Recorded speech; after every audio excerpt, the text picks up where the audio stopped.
got my eye on ya. What? Did you say something to me? No use talking to me, young'un. Can't hear a word you're saying. Both me ears went years ago. Still got my one good eye, though. All I need. Used to be a vigilant offender till I slipped up. You take it from me. You ever find yourself toe-to-toe with a flame atronach, you make sure you put some distance between you before you kill it. Otherwise, whoosh. Eyes, ears, and hair gone, all at the same time.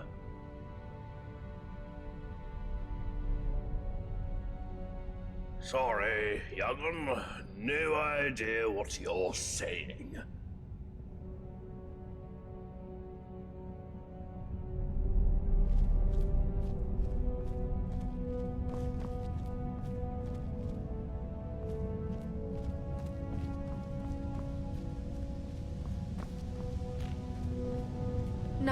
Hey there.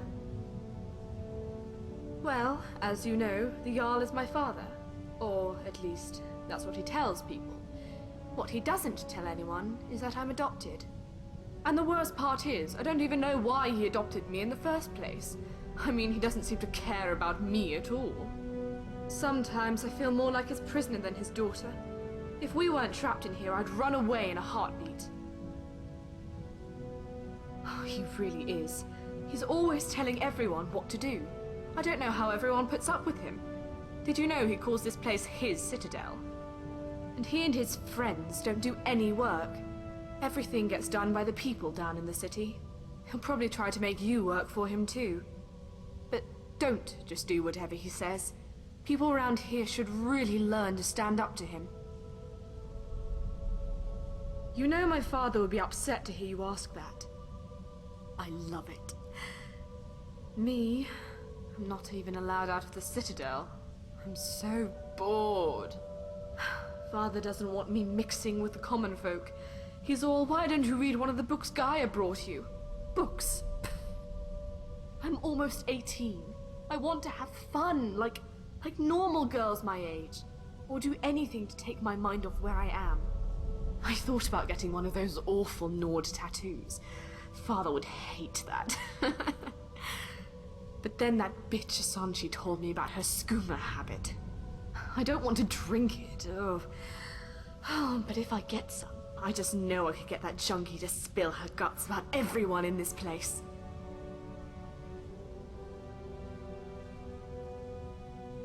You got some? Well done. Now, take it down to Asanchi in the kitchen and see if you can squeeze her for information. It'll be hilarious.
I'm a little busy, but what do you need?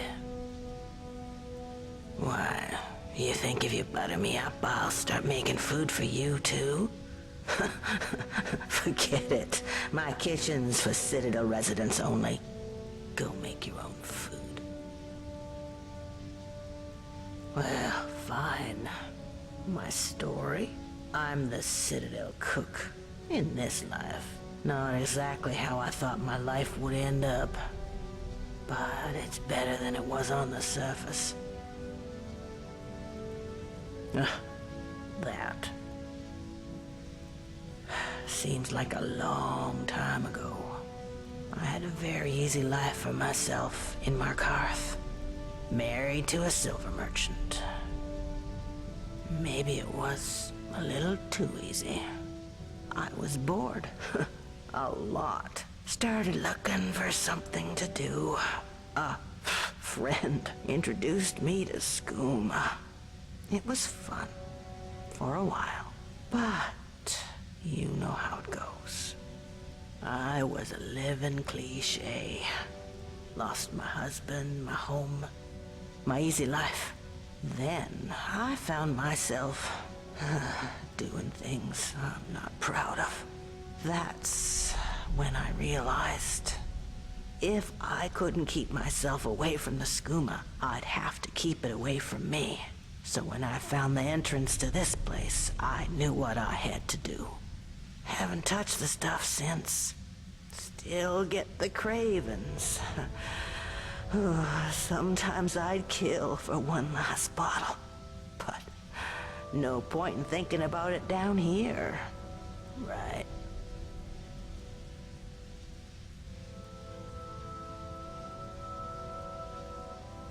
Is that what I think it is? Can I have it? Whatever you want. I could give you food or information. You find out all sorts of secrets being a chef in a place like this. Will that do? Well, there's Marius.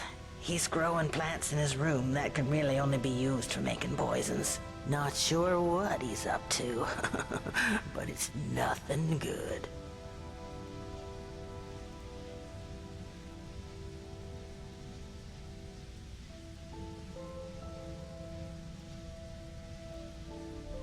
Oh, gods, I've missed this. So good. Oh, my gods, that's good. A little weak, heavy on the nightshade, light on the moon sugar, but it feels like home.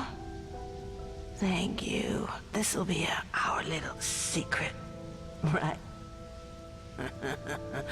Ooh, now, I'd better finish up in the kitchen before the hallucinations really kick in.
Oh, look.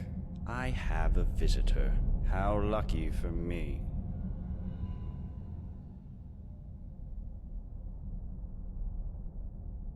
My story?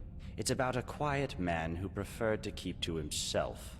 Short and sharp. Yes, I do. Death. Death is the only way out of here. What? Oh.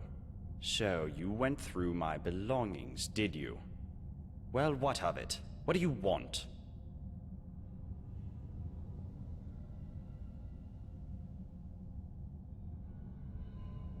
Oh, how noble of you. I've admitted it. I worked for the Dark Brotherhood, and I was very good at what I did. But I'm quite comfortable here, as you can see. What would be my motivation to kill anyone now? I'd need some kind of death wish. Now, was there something else you wanted to ask me? Or can I get back to enjoying my retirement? You do that.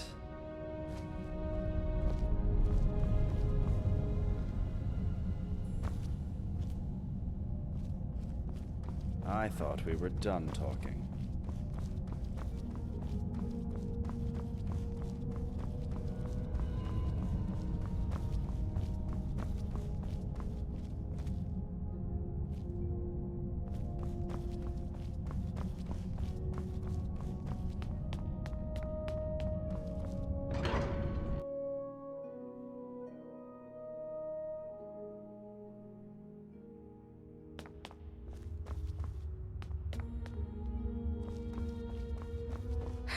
Help! There's a looter coming into the city.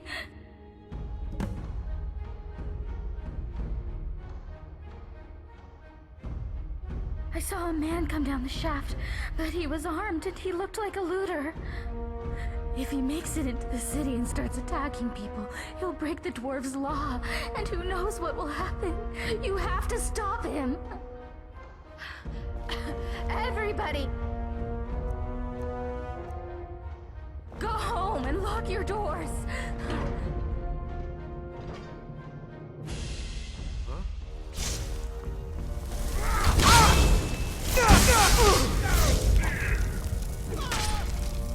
The challenger is near!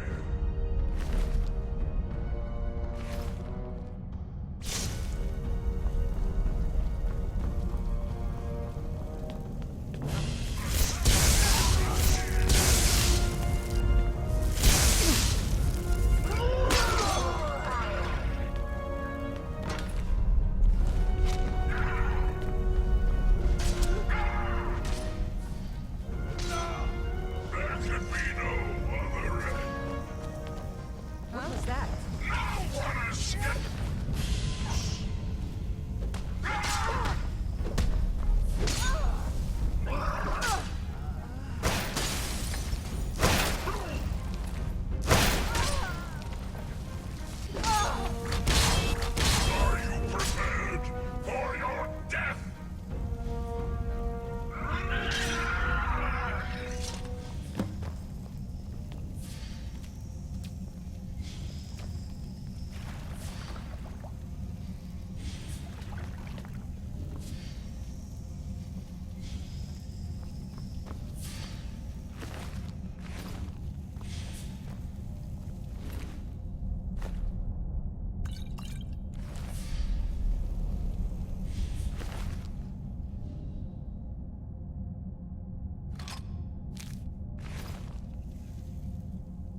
Oh, hello there.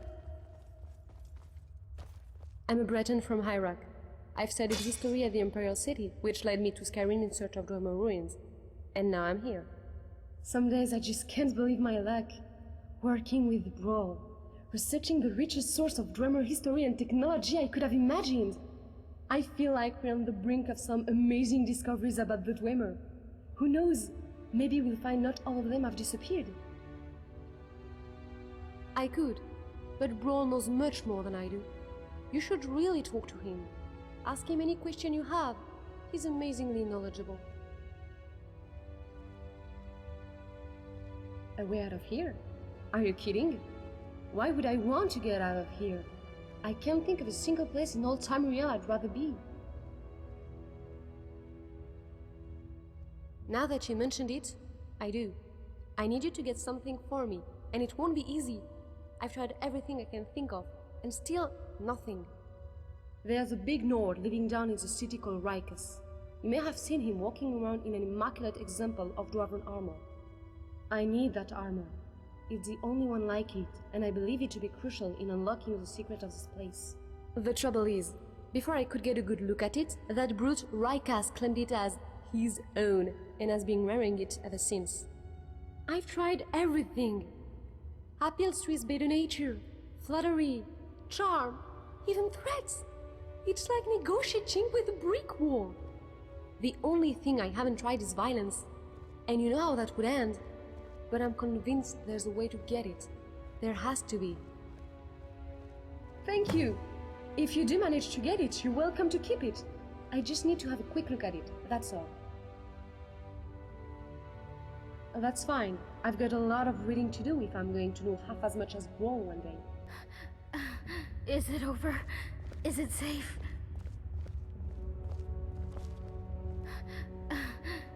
Oh, thank the gods. What a relief.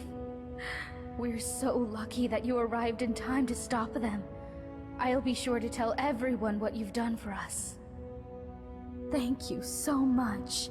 If there's ever anything my husband Tabik and I can do to help you, just ask. If I did, Habik and I probably wouldn't be here.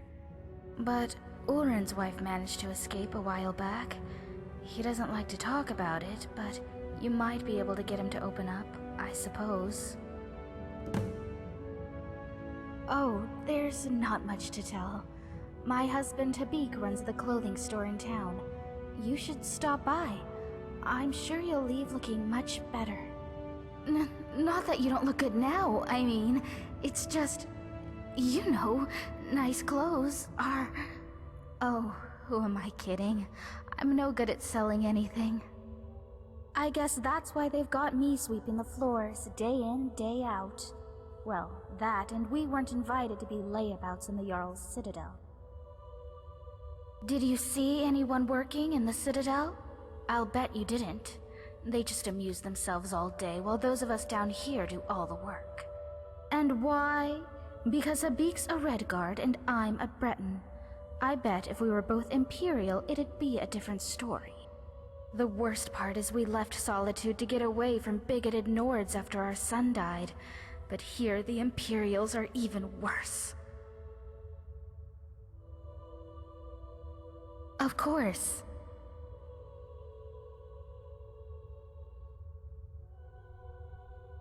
What would we do? Start a rebellion? No way. Not after the dwarves' warning. You know, the many shall suffer for the sins of the one, and all that. I'd be a fool not to. If you're not convinced, you should go and talk to Broll in his chambers. He knows more about the dwarves than anyone. Of course.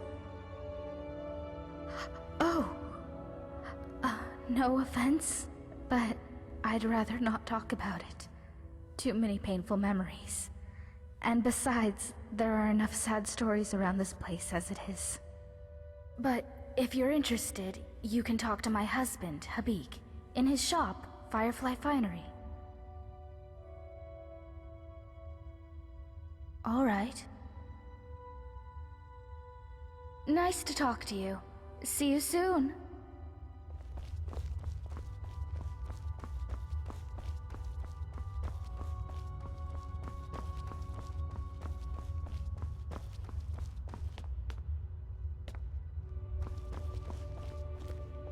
Hey, I hear you dealt with those looters swiftly. What can I do for you, my friend? You wouldn't believe how often the new ones ask that question. But I'll tell you the same thing I tell everyone else. There are much worse places to live out your days. You might have a few sleepless nights thinking about the dwarves' law. But once you get used to the fear, knowing that a single slip-up could cost you everything, it's not too bad. Nothing new to me, anyways. The many shall suffer for the sins of the one. That's about all I know. You should go and talk to Broad in his chambers if you want to know more. Well, come on back anytime you like.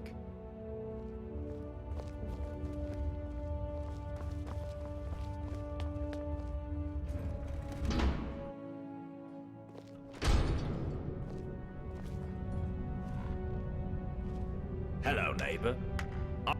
Hello, neighbor. Would you like to hear about my research? My story? What a strange question. You presuppose that my life is a simple linear sequence of events which can be summed up in a verbal narrative? Well, that's nonsense, of course. First, most of it was so long ago I barely remember. Second, you would have to assume that the account I give you is biased heavily in my favor, and is therefore quite unreliable. And finally, my story is really much less interesting than this mysterious place. Now, do you have any sensible questions, or can I get back to work?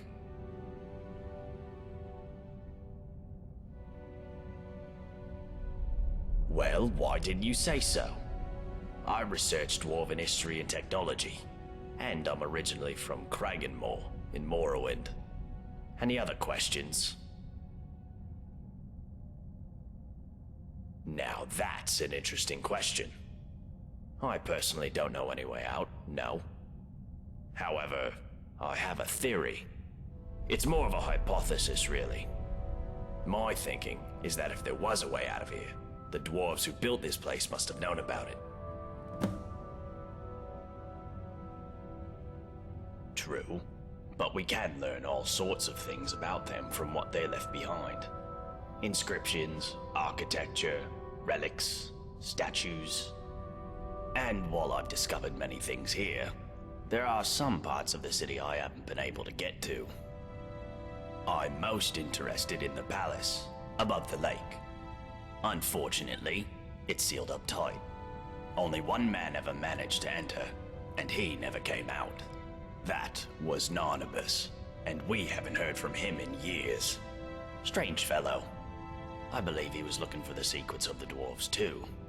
If you could find a way in there, I'm sure it would tell us a great deal about this place. Who knows what secrets we could uncover?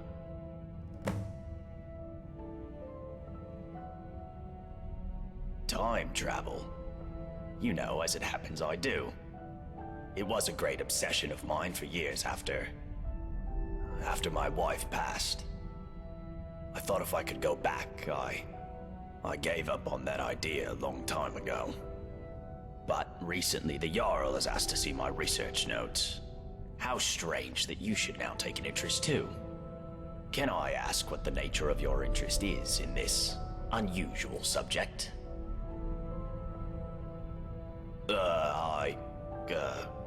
I don't quite know what to say to that. How can I put this charitably? Perhaps you're tired and emotional and need some rest. But I always enjoy discussing my theories with a receptive mind, so I'll humor you. What did you want to ask? For argument's sake, if you found yourself in that position, you'd have only two options. To live out your days in the past, or force a paradox. A paradox, you see, would involve changing the past so as to prevent the events which caused you to travel back in time in the first place. But you'd be taking a big risk by doing that. Who knows what the consequences would be? Some say that whatever you do, it will lead you right back to the future that took you back in time in the first place. An eternal loop, if you will.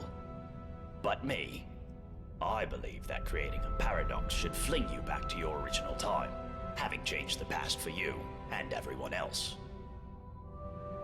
Well, let's say for argument's sake that you really have traveled here from the future. You could create a paradox in a few different ways. Essentially, you could do anything that would remove your means or motivation to return to the past. For example, you came here to achieve some goal. Achieving that goal would mean you will never have been motivated to come here. A paradox. Or, if the thing that allowed you to travel back in time is still here, as a past version of itself, you could simply destroy it, I suppose. That would mean, of course, that you will never have been able to travel back in time. Another paradox. But doing so could have terrible consequences.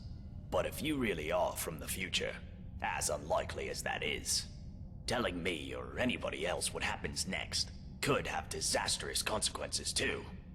I think it's best if we talk about something else. Well, the dwarves who built this city left inscriptions in the citadel, which translate to, "The many shall suffer for the sins of the one." My research leads me to believe that if a single member of our community sins, it'll trigger an event, killing us all. I believe such an event occurred some years ago, which is why Metellus found the city littered with burned corpses. But to this day, there are many questions we simply don't have answers for. How is the Dwarf's Law still being enforced? How does it work? And we may never know, as long as nobody attacks or steals from anybody else.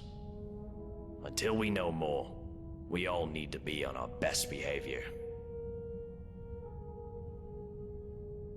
That is the sun under the ground. Or at least that's how it's referred to in the Dwarven text we've managed to translate. I must confess, I haven't the faintest idea of how it works. But it seems to be giving us light and allowing us to grow crops, even under the ground.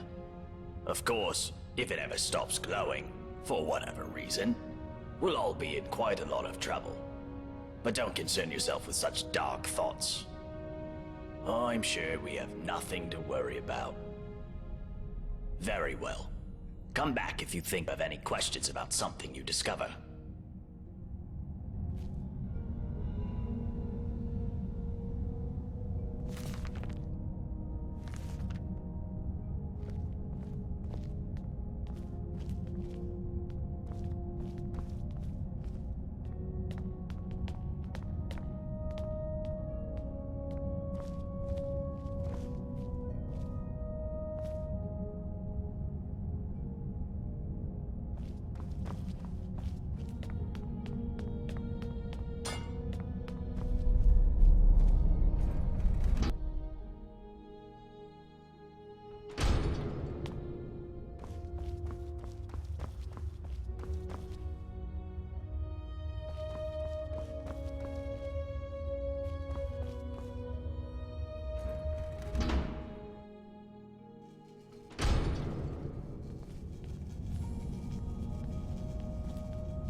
Oh, a new person. Well, welcome to our city, or whatever it is the Jarl tells us to say. So you're the one who killed all those people. Did it make you feel like a big hero? Have you asked yourself who's gonna clean up all your mess? I'm Luki. I'm what passes for an alchemist and healer around here. I'll be honest, I don't much care for dealing with people, or healing them, but I wouldn't trust anyone else around here with the responsibility. And I guess somebody's gotta do it, right? Oh, don't get me wrong, it's not that I don't like my neighbors. I don't like anyone. Stupid, untrustworthy, selfish, ugly creatures we humans are. But you know what? At least down here, people are on their best behavior most of the time, what with the Dwarves' Law and all. I mean, people are still bastards, but at least they have to be discreet about it. Nobody's openly violent, and nobody's ever stolen anything from me. There isn't one. This place is like a firefly trap. One way in, no way out. Could be worse, though. You could be living in bloody Skyrim. Ah, yes. Poor Brandis. I've been doing my best to keep the poor fool alive. What of him? He came here with his partner, full of big talk about how Stendar sent them to purge some great evil from beneath the city. Now, none of us know exactly what's down there. But if there is a great evil, then it made the mighty Stendar look like a milk drinker. All I know is nobody with half a brain should go down there, not without a way to protect themselves from the energy that killed poor Brandis.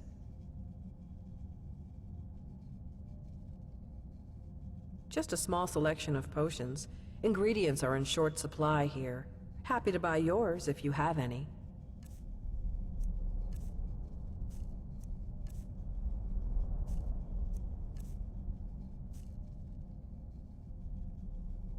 All right. See you soon, neighbor.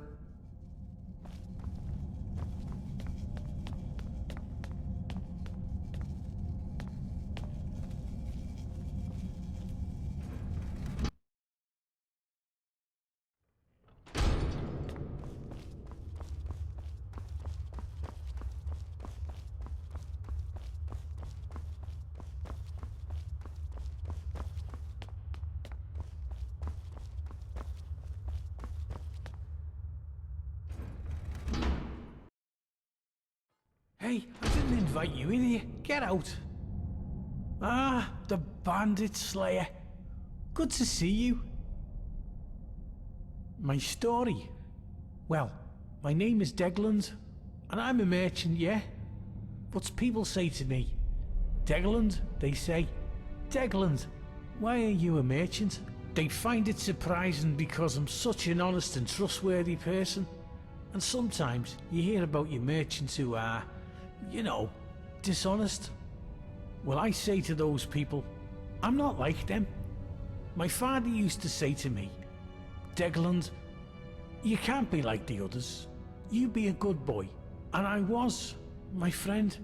I was not only just a good boy, I was the best boy. The best boy now and the best merchant with the best prices for you. My friend, you're in luck. I actually do, but let's keep it down, eh? Don't want anyone else to hear, do we? But I'll be honest with you, my friend. I'm looking after you. There's a bit of a catch. See, it's only gonna work for one person, yeah. I've been keeping it to myself, you know, thinking maybe I'll need it myself one day. But I'm a reasonable guy, yeah. I reckon I could be, what's the word, persuaded? Persuaded to give it away for, say, 1,000 gold coins?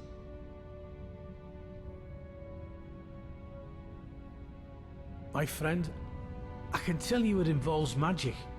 Very special and very rare magic.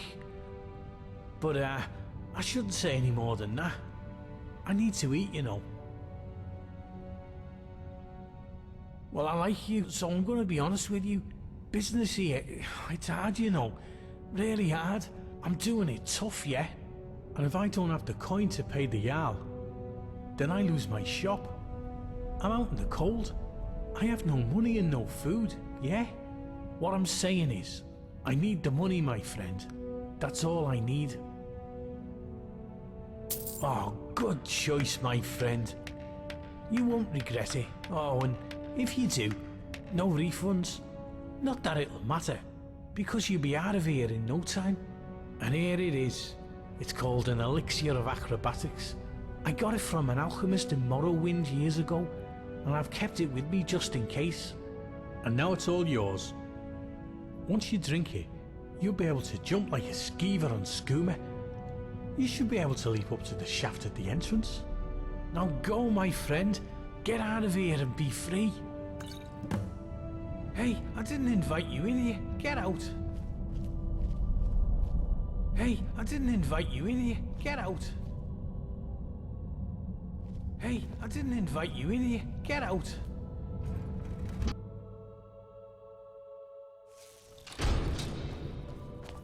Heard you got to kill those looters. Wish I could have joined you. I haven't been allowed to fight in years. Get out of my face, milk drinker. My problem is that I'm the only one around here whose head isn't buried in the sand. That's The my many shall suffer for the sins of the one.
Hey, I didn't invite you in here. Get out.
I hear you defended the city from attackers?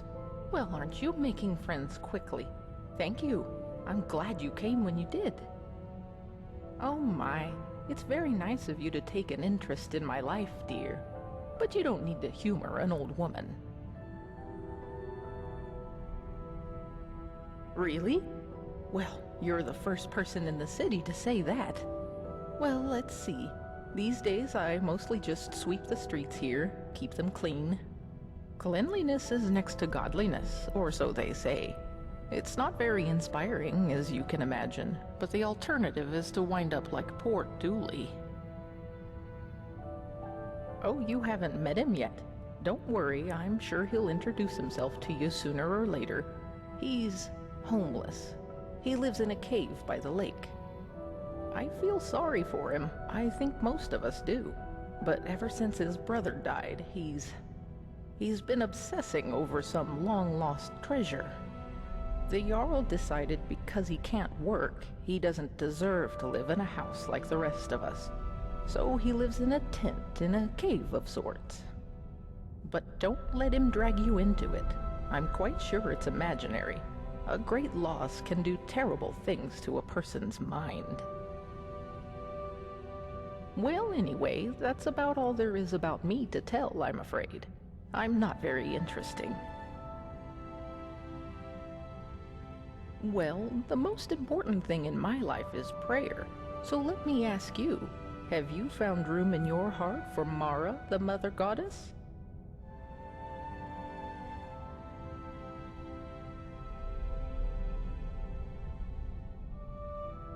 Yes, of course, dear. Don't worry, I get that reaction a lot. Perhaps I'll see you later.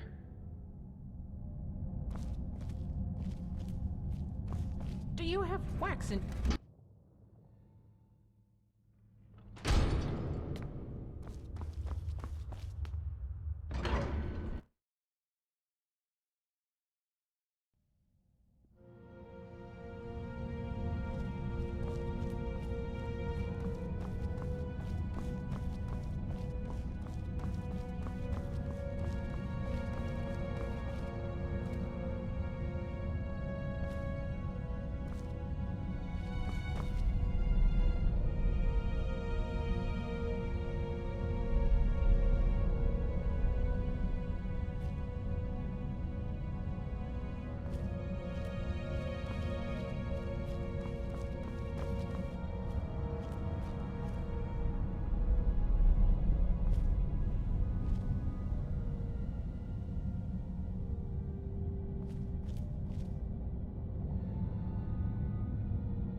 You there.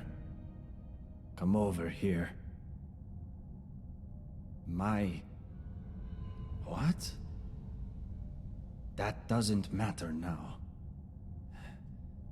I don't have much time. just need you to listen to me. The others all think I'm mad.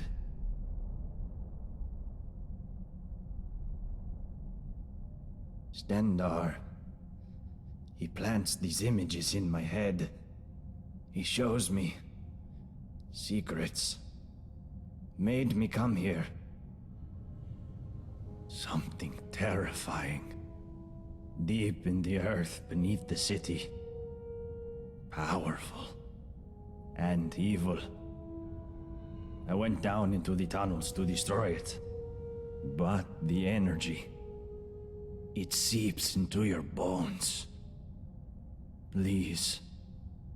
Please, you must find a way to get down there. And finish what I...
What are you doing? Miranda told me you cut down those looters before they breached the city gates. Well done, my friend. Well done. I'm Habik. I live out back with my wife, Miranda. We used to live in solitude, but, we had to leave. Found this place by accident, like most. The Jarl needed someone to mind the store. So I volunteered. Doesn't make any money, of course. Not enough customers. The Jarl says he likes to keep us busy and out of trouble. But of course, he and all his cronies in the Citadel never seem to lift a finger.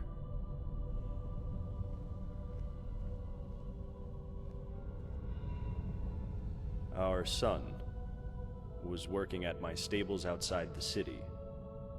He was alone when he had a visit from some Imperial, a cousin of the High King.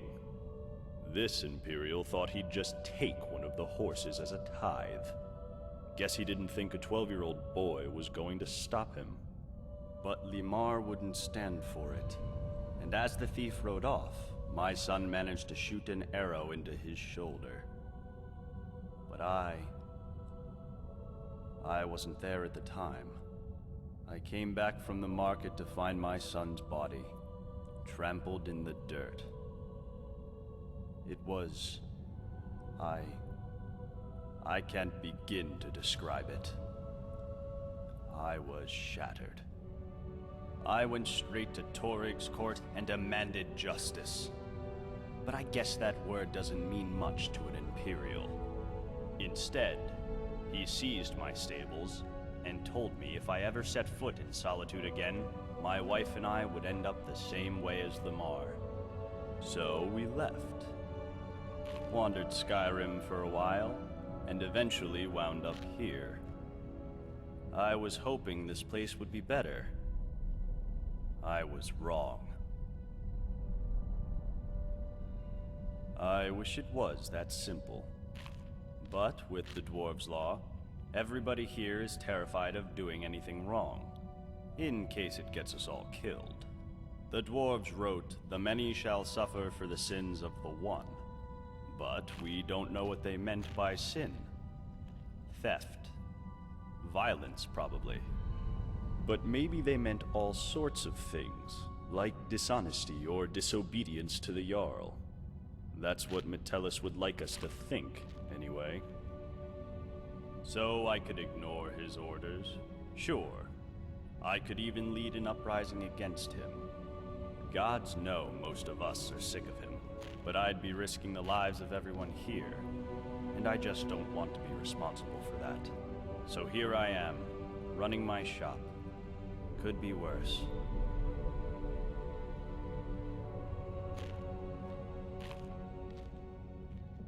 All right. No, I don't. But I'd wager that if anyone does know a way out, it's the Jarl. But of course, if he told anyone, he'd be ruling over an empty city. Ah, you saw my notice then. What about it? Thank you. The ring belonged to my son, Limar. He wore it everywhere. He told me it was a gift from a strange wood elf he met in the forest once. It was the only thing I had to remind me of him.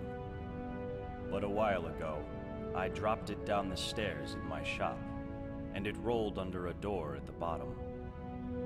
The trouble is, I've never been able to unlock the door, or work out what's down there. But I'm sure it's possible, because I hear noises down there. So I'll bet that somebody, somewhere in the city, knows a way down there. And who knows what else you'll find once you get in.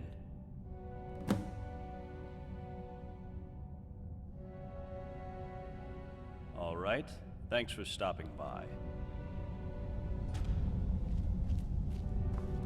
Are you deaf? Hello, my friend. Get out.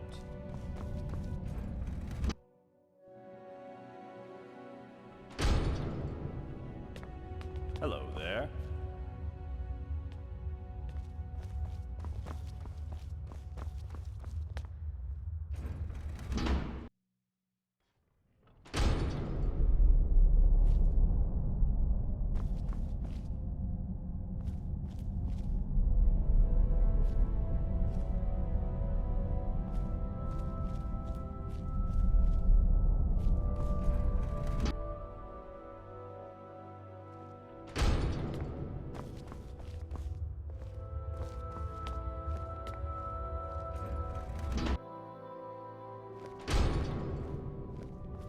What can I do for you, my friend?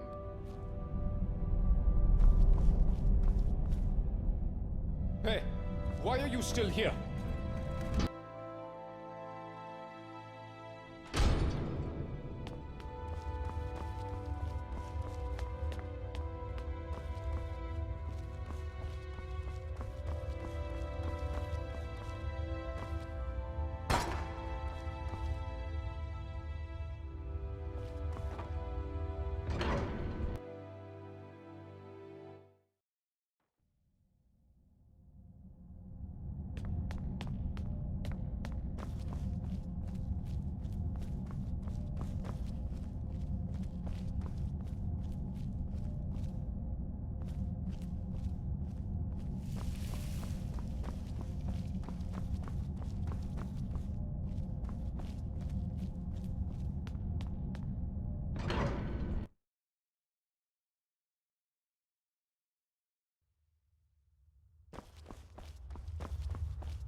Hello there.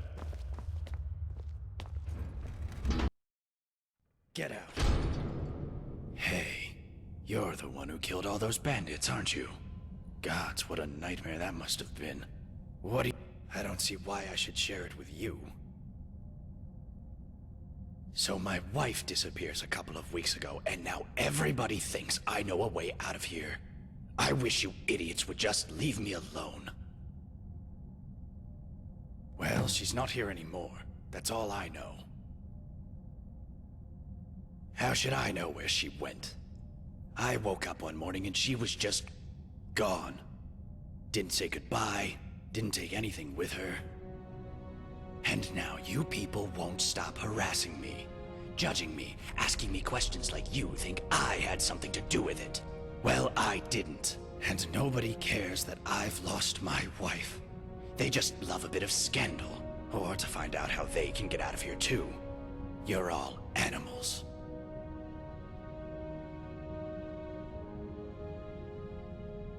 All right. Please, let me know if you hear anything about Maisie.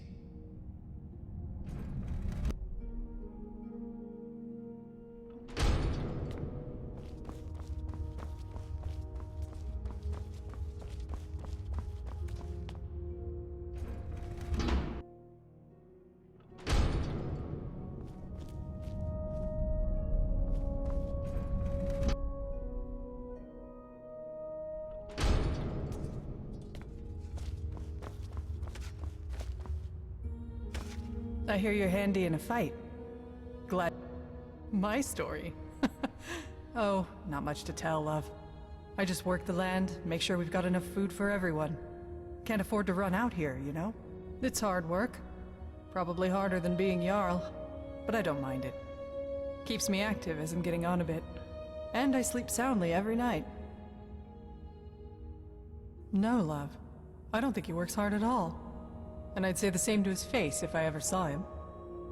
But he's always hiding up there in his citadel, doing... You know what? I'm not even sure what he does. I know he doesn't keep order.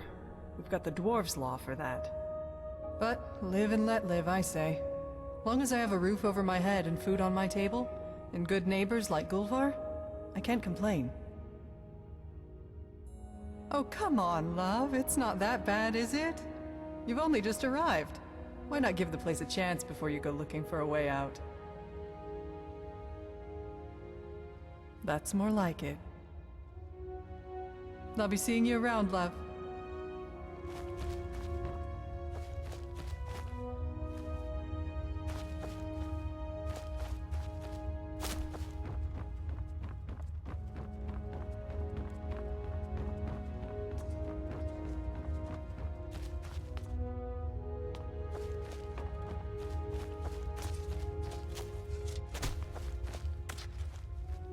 I heard you took down some bandits.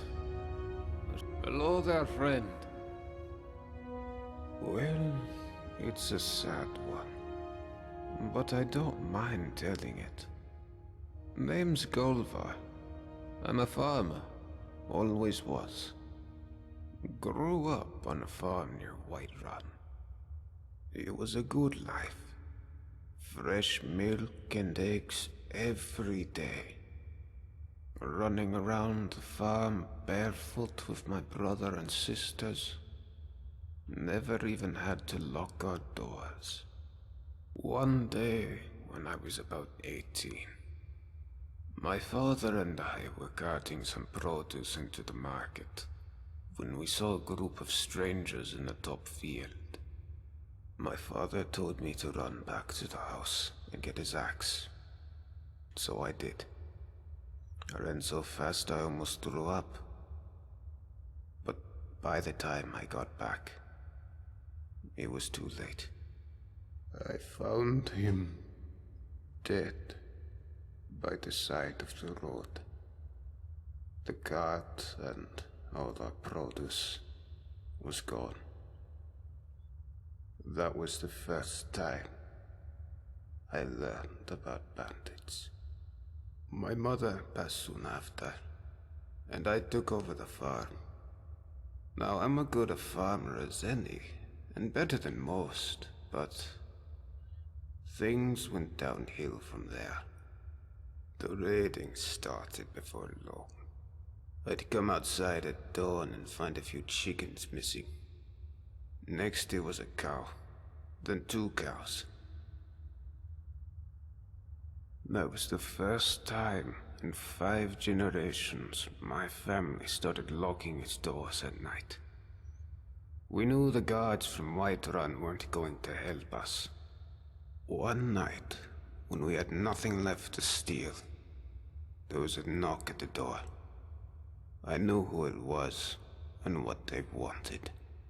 I took my father's axe and pulled the door open real quick. Before he knew it, that bandit had my father's axe right down the middle of his skull. But there were more of them. I never saw how many, because the next thing I knew I was waking up with a mouth full of dirt and lungs full of smoke.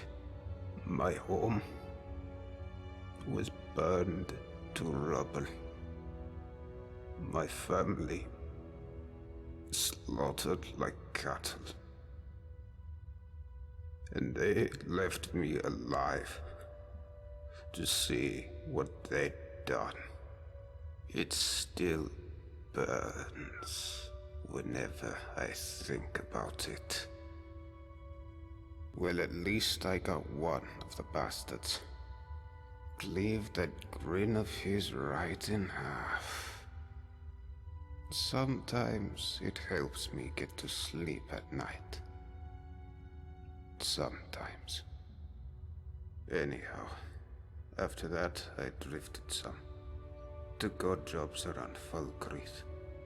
But nothing seemed to work out. And then I guess I got desperate. I started taking things. Just small things. Carrots, cabbages.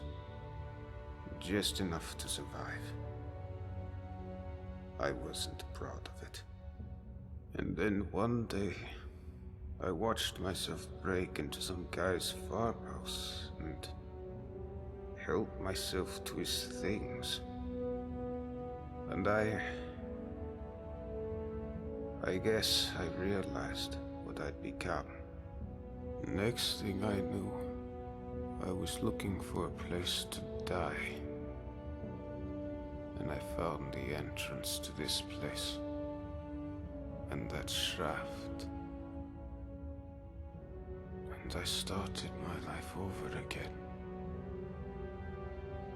Well, I'm a farmer, but the land I work isn't mine.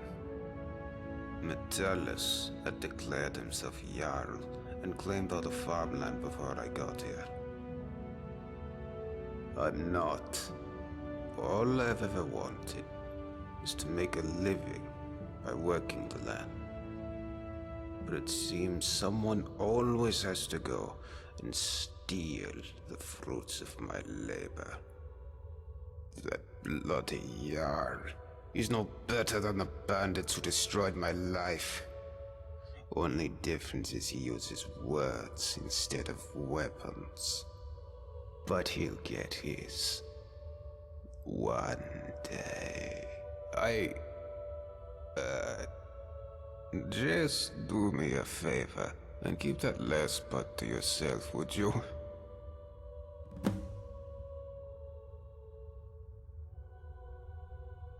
Don't know why you're asking me. Don't know if there's a way out, and don't care. This is my home now. Not even a dozen bandits could drive me away. Fair enough. See you around.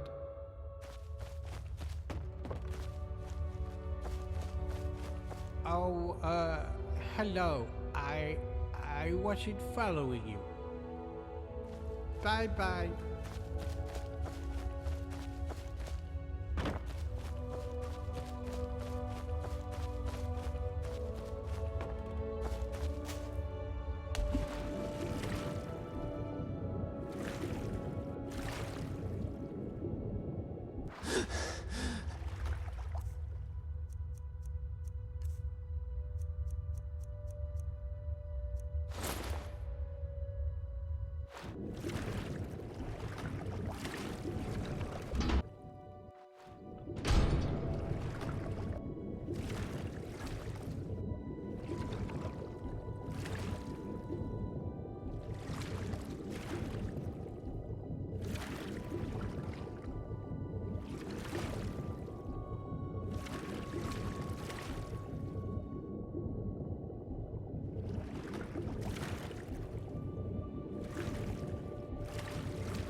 We can talk, but be quick. Domitus could be back any second. I'm Saphira. I'm from Markarth, from a part called the Warrens. If you've never gone there, don't. Just don't. About a year ago, I met a guy there. Said he was there for business. Nobody has any business being in the Warrens. But he had coin, and when he saw me, I saw a way out. Long story short, I followed him here. The more I think about it, though, I would have been better off in the Warrens with the beggars and skeevers. Guess you haven't met him, huh? Take my advice. Stay as far away from him as you can. If only... Look, whoever dreamt up the Dwarves' Law didn't think it through. Maybe it was meant to protect people, but what it really does is make everybody too afraid to stand up for themselves or challenge people in power, and Domitus knows that. He's next in line as Jarl of this place, so he gets his way by threatening to punish anyone who doesn't do what he wants. He's never physically hit anyone here, but the point is, he doesn't have to. I've seen him make grown men cry. Nords, they don't cry easily. I cry most days. I think about leaving him, but where would I go? He says he'd make sure I wound up living in poverty again, like poor old Dooley. No, interfering will only make things worse. The only way you can help me is to find a way out of this city, or do something about the Dwarves' Law. I don't know if there's a way out or not, but there are places beneath this city nobody has ever explored. If I were you, I'd start with the tunnels. Well, I suppose that's all I can ask for. Funny, I was gonna ask you the same question. Alright, but we never had this chat, okay?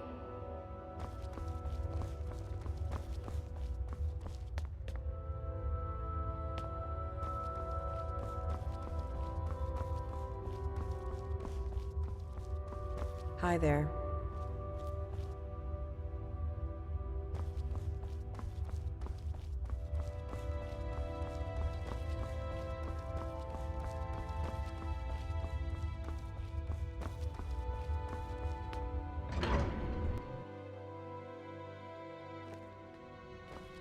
I heard you took care of some looters for us.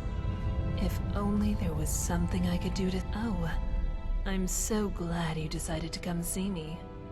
What can I do for you, sweet thing? You want to hear about little old me? Aren't you adorable? But wouldn't you rather hear what I know about everyone else around here? Go on. Ask me.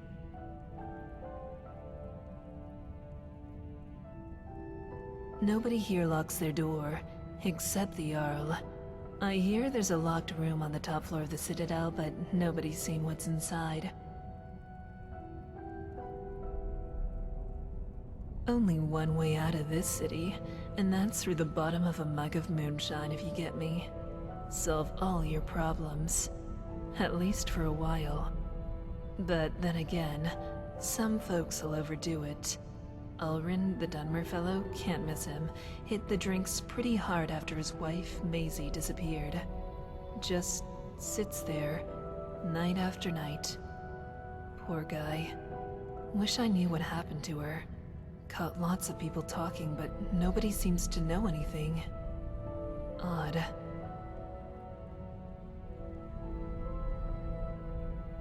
Oh, so soon? Well, you know where to find me, honey.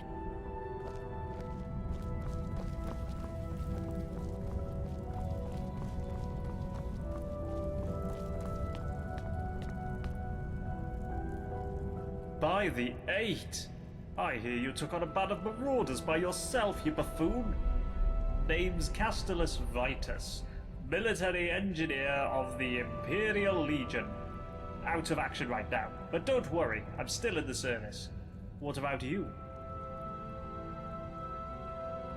That's odd. You don't look like an Imperial. Can't be helped, I suppose. These days we've got to accept help wherever we can. Now, I expect you'll have questions about how this place runs. Happy to share what I've learned. What did you want to know?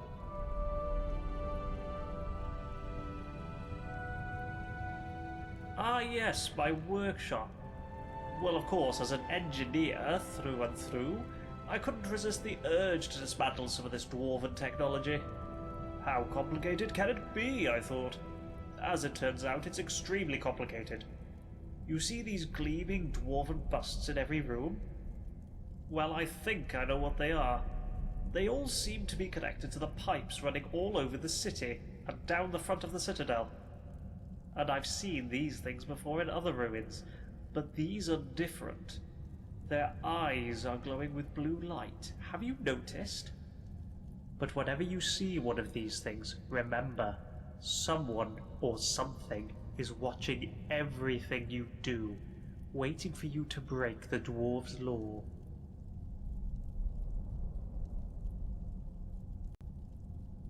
Suspicious behavior, you say? Ah, so the Jarl has found a task for you, keeping tabs on us, hmm? Don't worry, your secret's safe with me, friend. Well, the Citadel's mainly full of good Imperial stock, so you don't have to worry too much about them. But now that you mention it, lately I've been wondering if the Citadel isn't haunted. Every now and then, mostly late at night, I swear I can hear a woman sobbing.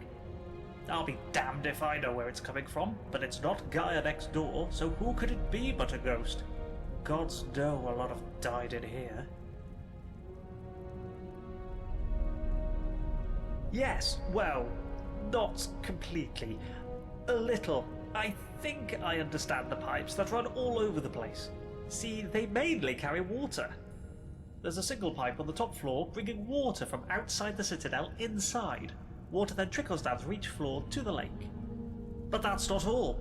It seems the water flowing through these pipes causes these gears to rotate. And when that happens, they somehow create light. The dwarves were brilliant engineers. I doubt I could hold a candle to them. Not that I would need to, with all the lights in this place. Jarl's got me working on repairs to the citadel. This place was built to last, but it still needs an engineer's touch every now and then. Door hinges need to be oiled, cracks need to be patched up, and that bloody water pipe in the bathroom is constantly springing a leak. But it's a good idea to make yourself useful around here. No doubt the Jarl will make good use of your skills too, whatever those might be. Right you are.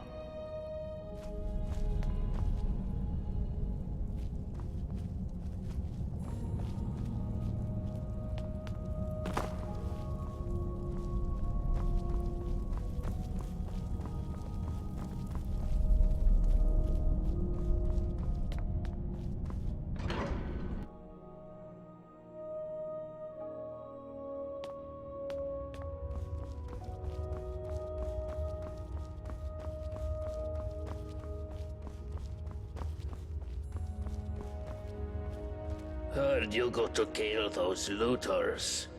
Wish I could have joined you. I haven't been allowed to fight in years. Get out of my face, milk drinker. My problem is that I'm the only one around here whose head isn't buried in the sand. That's my problem. I mean, everyone acts like nothing's wrong, but we're one stupid mistake away from being wiped out, like the last lot of people who lived here. Seems like I'm the only one ready for what's coming, whatever that is. And when it hits, it's every man for himself. You've been warned. I don't know. But did you ever get the feeling these statues are watching us? Like they're waiting for something? I don't like it. What about it?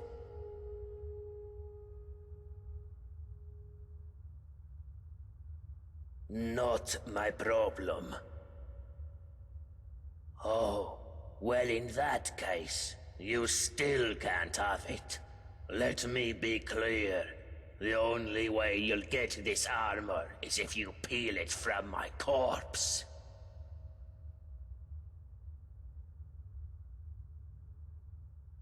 It's not for sale. Nope. This is the only one like it in the whole city.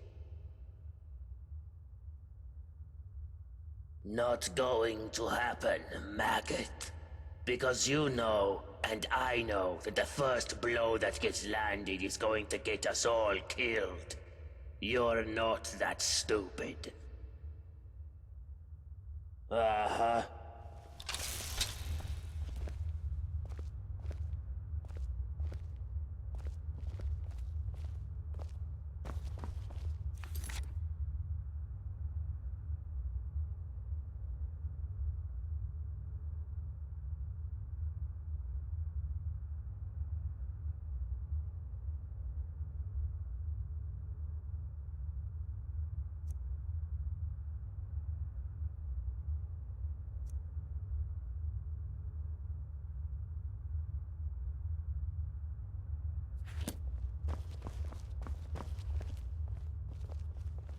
We can talk, but be quick.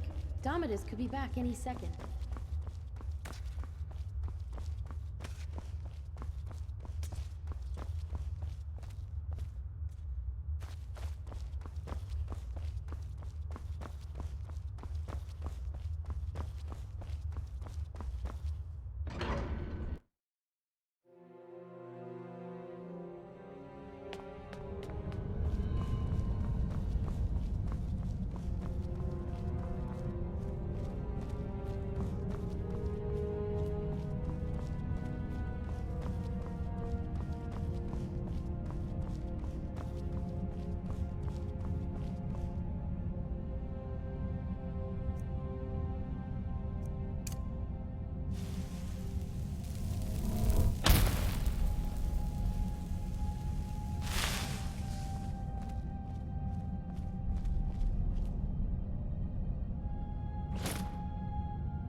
I've been waiting for you, Dovahkiin. Of course, to me, your memories are an open tome. To begin with, I know you have trespassed countless times against others of your kind.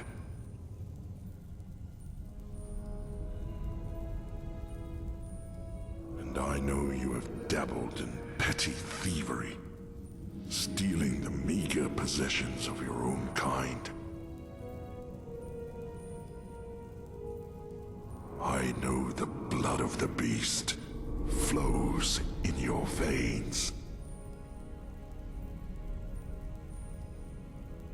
I also know you have come from the future. And why is that? Is your desire for power so great that you would break even the laws of time for it? It makes no difference. You will not take it from me. You would not be so foolish as to break my law.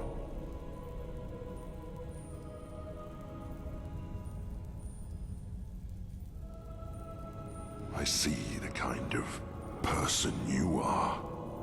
My law is the only thing keeping you and your kind from descending into chaos. I mean, my law. I made it because your kind would be incapable of order, of peace, without it. That makes me the Arbiter. I am also the founder.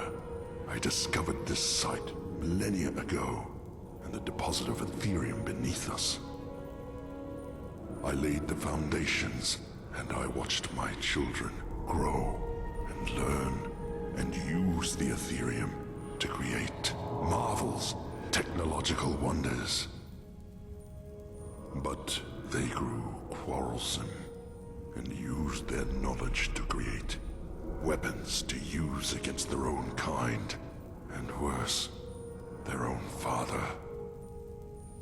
So I confiscated their weapons and declared my law that each and every one of my children would live in perfect order, or they would not live at all. And here I am, millennia later, still waiting for children worthy of this city.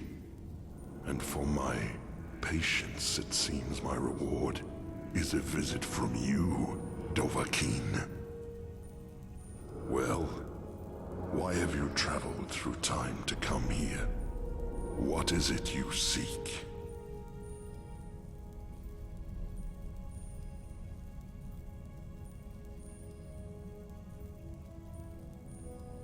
Ah, if only you could read my memories as I read yours. Very well. Ask your questions.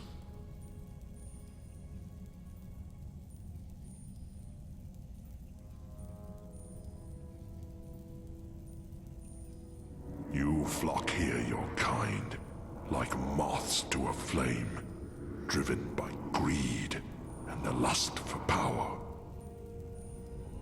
You are warned about my law, and when you disobey, and you always disobey, you force my hand, bringing death upon yourselves. So you ask if I am the one killing your kind, and I say no, you kill yourselves. I am merely the means by which you do it.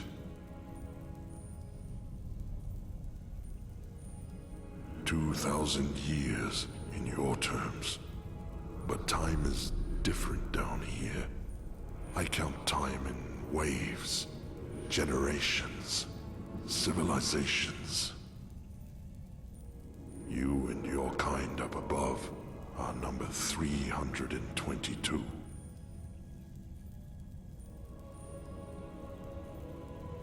You wish to be ageless, like me.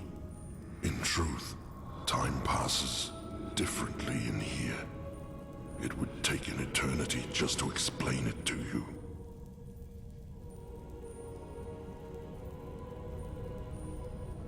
It is not my place to reveal that secret to you, Dovahkiin. But when they moved on from this world, I was left behind. You see, the energy that has sustained me all this time, it anchored me here. I could not leave this place if I wanted to. So I see. Now, state your purpose here. Your words are tainted by your sins, Dovahkiin. Yet, I acknowledge your heroic deeds too, Slayer of the Wolf Queen Potema. Very well, I will listen.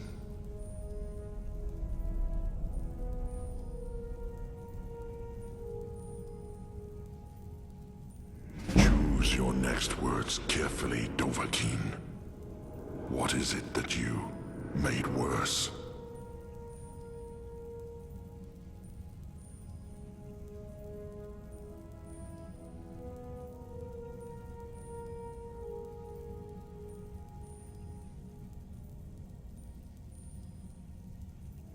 You admit to breaking my law. In the future, at least this explains why you traveled back in time.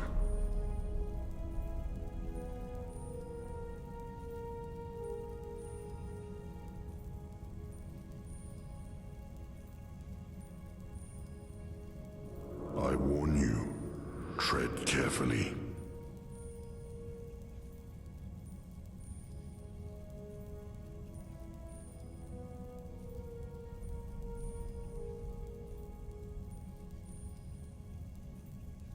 Everything I have done here, everything I have done, has been,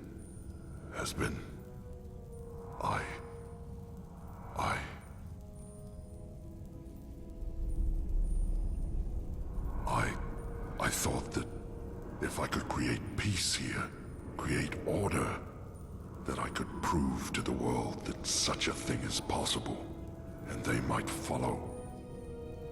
When the first of your kind disobeyed my law, I was disappointed. But I thought, if I was patient, the next wave might fare better. But that wave met the same fate, and the next wave after that. They betrayed me, and I had no choice but to wipe the slate clean. But the more I failed, the more firmly I had to believe that I would be vindicated one day. But I have suspected for a long time that day would never come.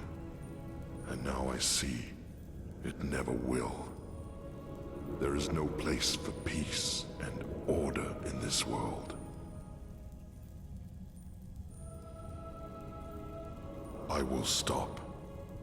From this point forward, your kind will be free to live how they choose, in whatever chaos and squalor they create for themselves. I will destroy this Ethereum to ensure your kind can never exploit it, and you may all return to the world of man, should you wish. But I warn you, Dovahkiin, making these changes will create a paradox in time. The events that brought you here will never have taken place. What will become of you is difficult to predict, but that is the risk you have taken by interfering with the past. Now, are you ready?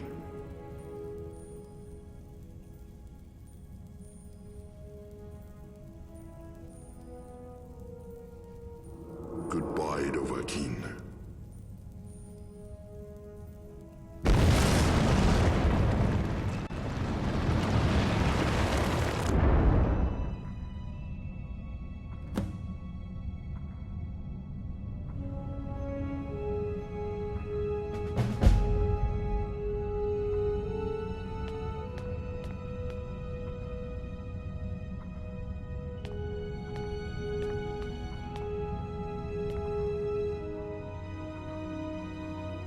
You're...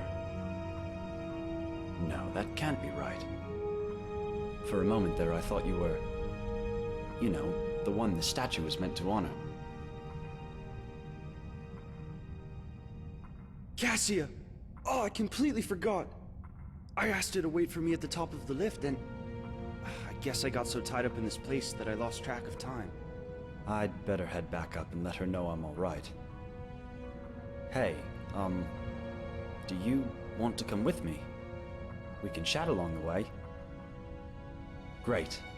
Follow me. Let's run back up, shall we? Don't want to keep my sister waiting any longer. So, you're probably wondering what I've been doing down here. I guess it's been, what, a few days? I'll be honest. I came down here looking for a haul I could unload on the next merchant I met. I just wasn't expecting to find a thriving city, and the history of this place is amazing. Did you know that up until about 7 years ago, they had what they called the Dwarves' Law? Apparently there were inscriptions warning that if one person committed a crime, everyone else would pay for it.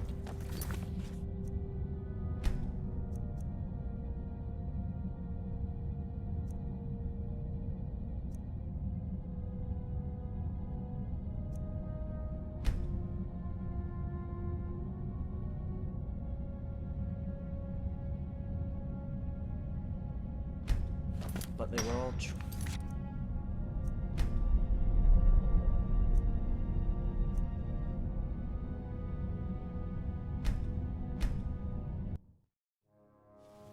The challenger is near! Ah, and here you are. I've been waiting for you, Dovahkiin. Of course, to me, your memories are an open tome. To begin with, I know you have trespassed countless times against others of your kind. Liar. And I know you have dabbled in petty thievery, stealing the meager possessions of your own kind. Liar.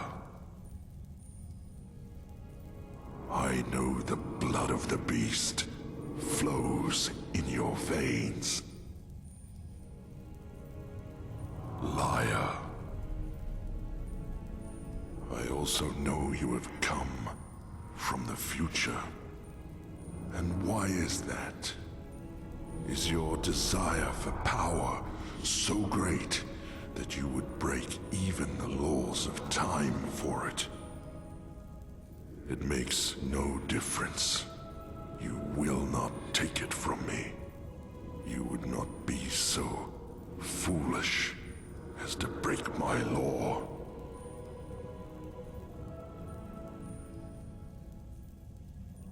I mean, my law. I made it because your kind would be incapable of order, of peace, without it. That makes me the Arbiter. I am also the founder.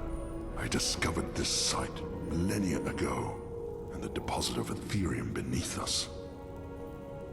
I laid the foundations, and I watched my children grow and learn and use the Ethereum to create marvels, technological wonders.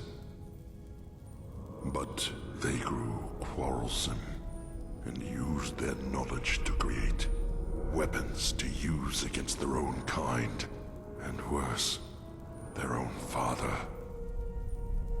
So I confiscated their weapons and declared my law that each and every one of my children would live in perfect order, or they would not live at all. And here I am, millennia later, still waiting for children worthy of this city. And for my patience, it seems my reward is a visit from you, Dovahkiin. Well, why have you traveled through time to come here? What is it you seek?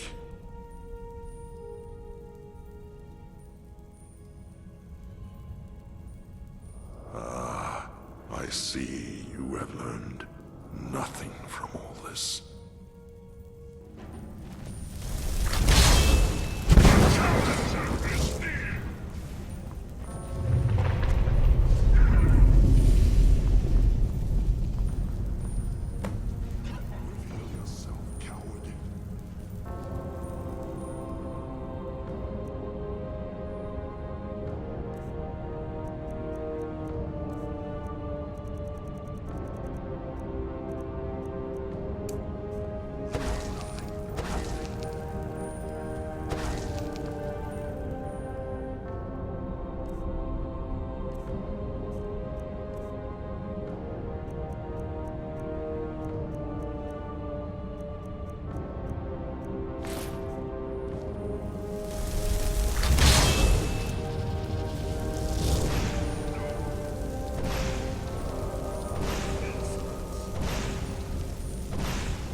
So, you're probably wondering what I've been doing down here. I guess it's been, what, a few days? I'll be honest. Yeah, is there something you want? Looking for a haul I could unload on the next merchant I met. I just wasn't... So, you heard about that, did you? Well, I went back to Markarth for a bit, but there's no there for me. So I wound up back here. Still getting used to the new Jarl. But Gulver's an alright sort. Got everybody working now, which is fair. At least they get a good night's sleep. So they lived in fear that someone would break the law and get them all killed. Then, one day, a strange man appeared in the city out of nowhere. They say he just walked out of the lake house.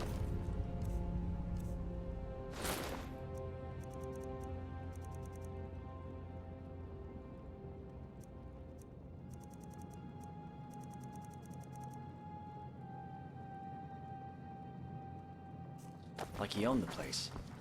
And he wore this spectacular dwarven armor. Not like the battered old stuff you see in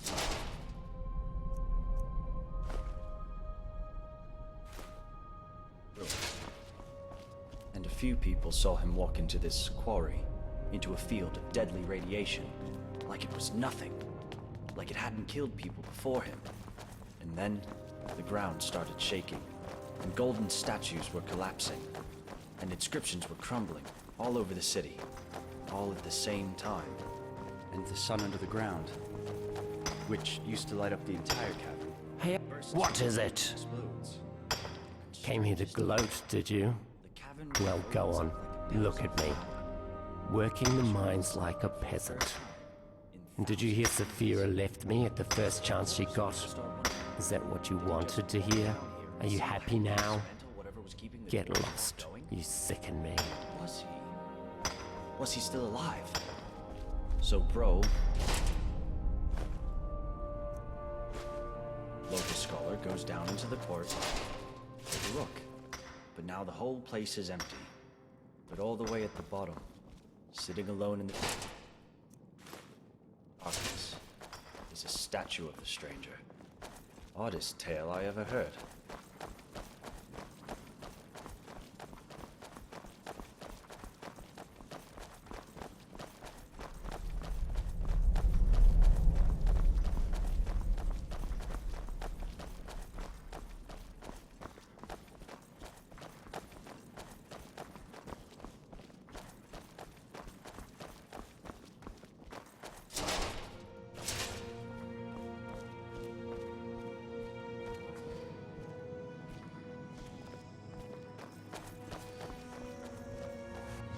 Hello again, my friend.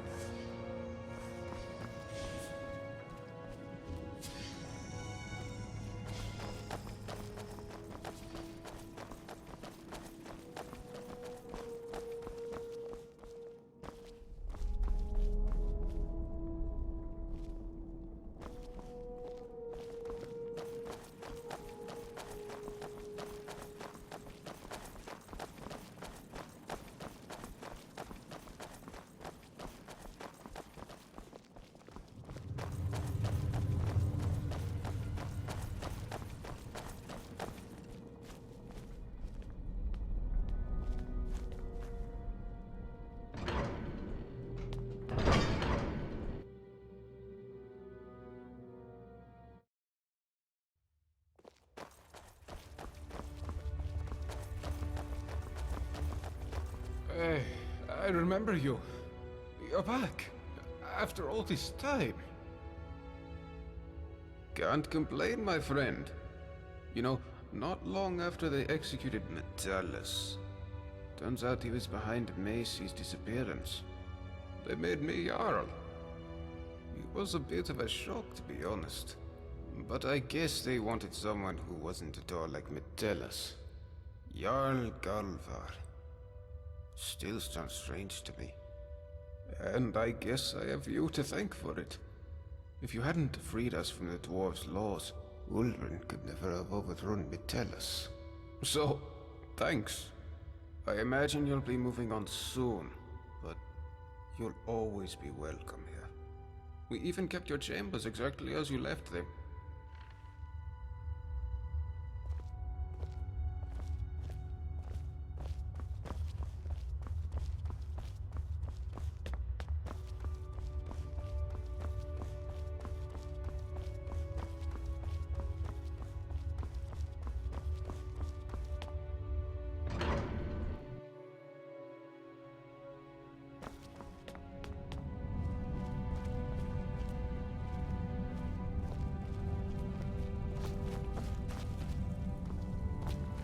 Hey, it's been... Oh, it's you. Hello again. I've been great, especially after that pig Metellus got what was coming to him. Did you hear Ulrin and Maisie left together not long afterwards? Can't say I blame them. If I were Maisie locked up in the Jarl's secret prison like that, I'd be wanting to get far away from here too. And Marius, that creepy Imperial, turned out to be a member of the Dark Brotherhood named Quintus. But he slithered away without causing any trouble. Other than that, we're all a little older and wiser. But you don't look like you've aged a day in the last 7 years. You must tell me your secret over a mug of fine moonshine one day. Come and visit me again anytime you like.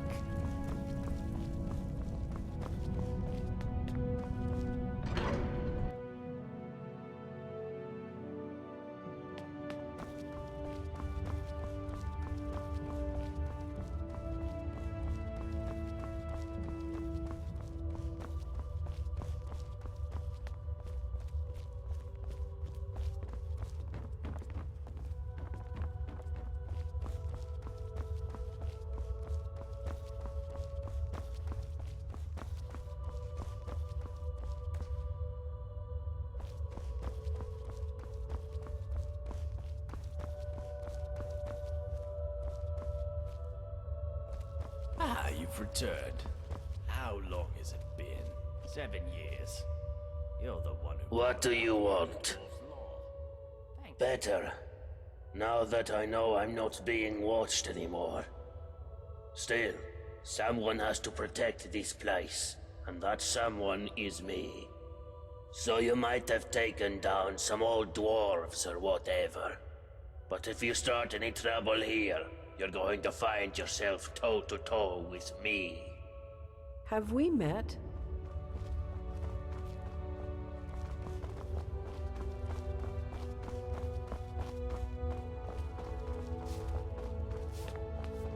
Hey, I know who you are. It's wonderful to see you again.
Oh, it's you. I didn't think we'd see you again.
Hey there.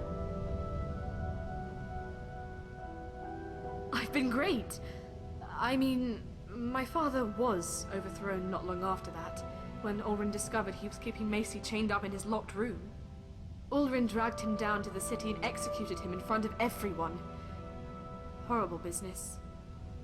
But now, I'm free to wander Skyrim as I please. Of course, I don't, because it's just awful out there. Nords everywhere. I prefer it down here.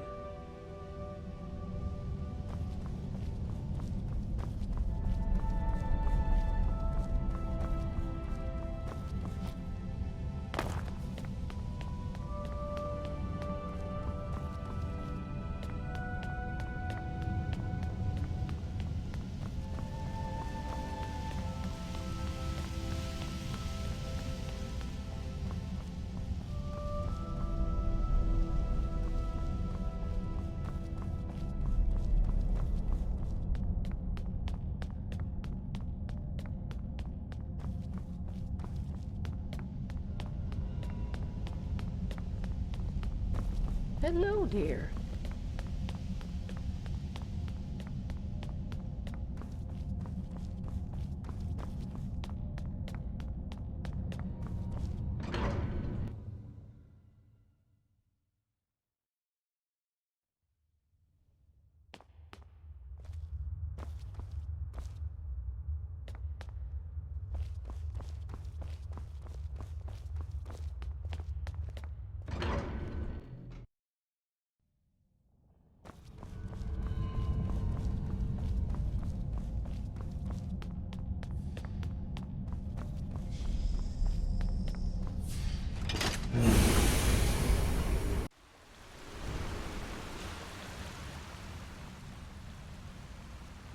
Now, I promised you a reward. This is something I always carry with me, and it's become very dear to me. I'd like you to have it. Thanks again. My brother and I are in your debt.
There's a nip in the air.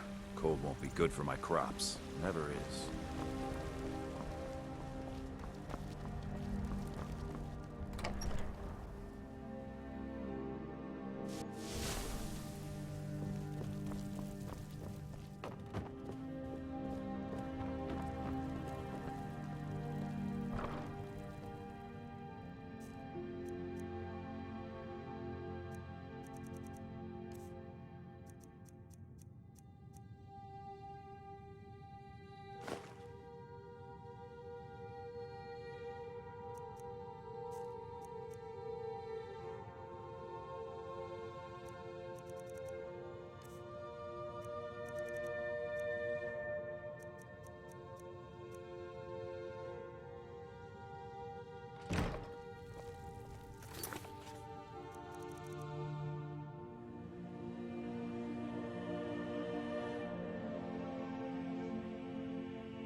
What do you need, my king?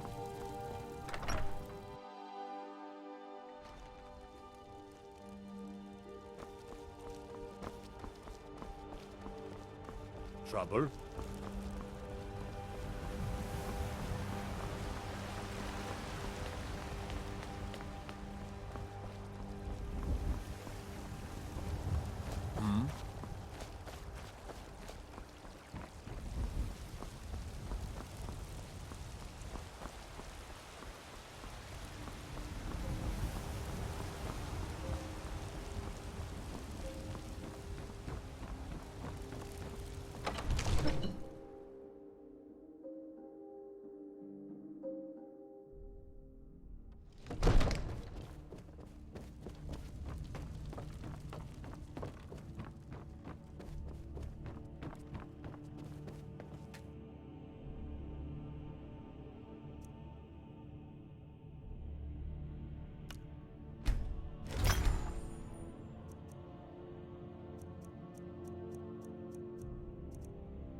Long life.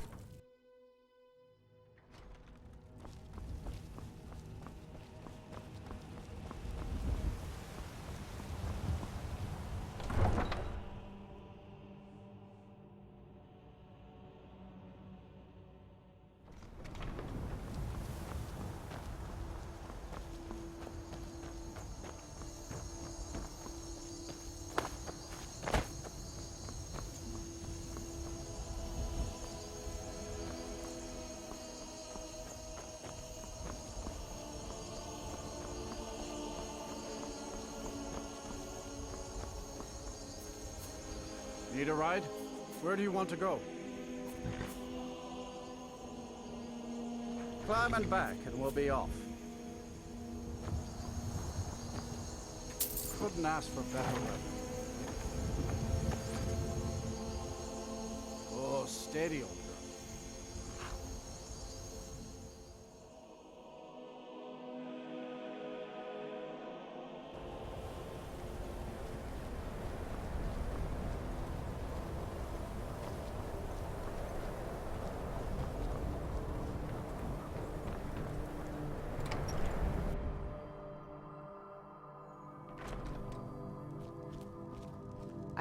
I do what's necessary so we can get by. Have to, since I can't count on my brother for anything. Trinkets, odds and ends, that sort of thing.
I'm working. The exact nature of my research is a secret, I'm afraid, but it really is quite valuable. Ah, that's excellent news. This will be most helpful in furthering my research. I'm afraid I can't offer you much right now, but please take this. And perhaps, if this is all successful, well, let's not get ahead of ourselves. It's too early to be getting excited. Still, this is most encouraging. Thank you again. If I require anything else, I shall be sure and let you know. As a matter of fact, there is something you can do for me. I had retained Enthor's services in, acquiring something specific. But now he's refusing to deliver. Could you perhaps speak with him and see if we can come to some sort of arrangement? Uh-huh. Even with the college's laid-back attitude, there are still some things that are off-limits. There are some experiments the college frowns on, if they're aware of them, of course. Oh dear. He's so afraid to talk to me, he's sending you to do it? I should have expected as much. I'm afraid you've been a little misinformed. I have something of mine that I was going to sell to Arniel. You think you can do what he can't, and I'll sell it to you. Then you're free to run off to him with it if you like. I have a friend, let's say, who's interested in a staff. A particular one. It's nothing dangerous, so don't worry. I'm not even sure why he wants it, but then that's not really my concern. He's willing to pay for it. The problem is that it'll be a little difficult to acquire, seeing as how it's in the hands of someone who isn't exactly friendly. So you bring that staff back here, and I'll consider it payment for the item Arniel was after. Till next time.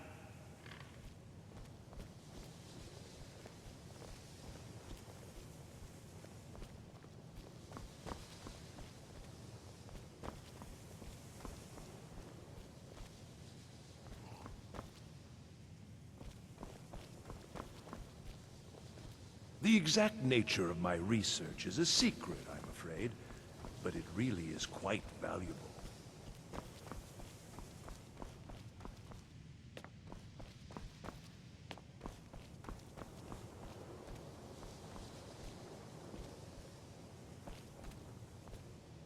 Jezargo has heard of the Staff of Magnus. Once you are done with it, perhaps you will allow Jezargo to borrow it. And were they magnificent?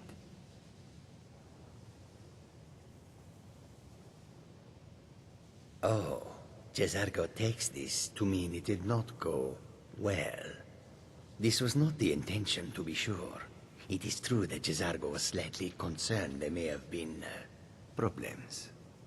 But you are not placed in harm's way on purpose. Still, you are a good friend to Jezargo now, for taking this risk. Jezargo thanks you.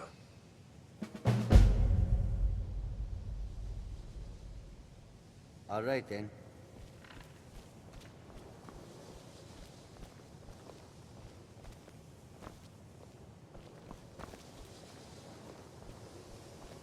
So you're off to find some staff now? I don't see the point of that. Until next time. Good to see Skyrim still has such fine people. You give an old man hope.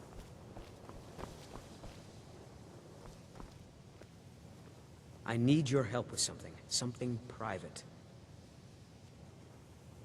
Yes, but it needs to be kept quiet. I may have entered into an agreement with Enther. He had something I needed, so I traded him something of mine. It was a mistake, and now I want back what I gave him. It's an amulet that belonged to my family, and I never should have given it to Enther. But he won't deal with me. Talk to him. See what it'll take to get my amulet back.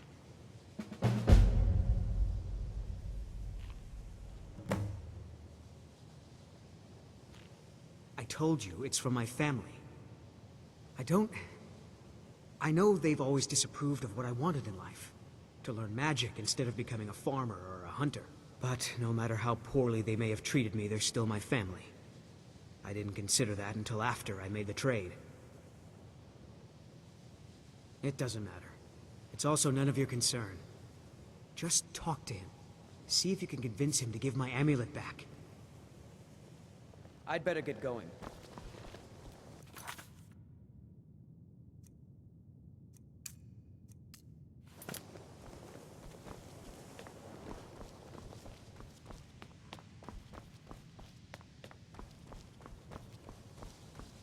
Even there are some experiments the college frowns on. Oh my, how precious. Onmund is too afraid to deal with me himself, and so he's sent you. I'll make this very simple for you. All my trades are final. Onmund knew this ahead of time and went through with it anyway. So there's nothing more to be said.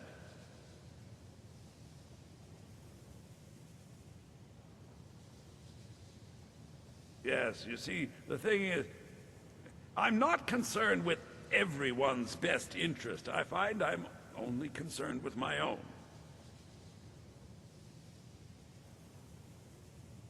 I've already made it very clear that all of my trades are final. Look how persistent you are. It's charming, really. Onmund gave up the first time I said no, but not you. All right, I'll tell you a little story. Let's pretend for a moment that a certain individual was looking to acquire a particular staff. Let's also pretend that he traded some valuable items for said staff. And it was only later that it was realized that this individual might misuse such a staff. The resulting disaster would reflect quite poorly on everyone involved. Are you following me? You're not very good at this, are you? Look, I traded a staff to someone and found out later that was a bad idea, so I'd like the staff back. Understand now?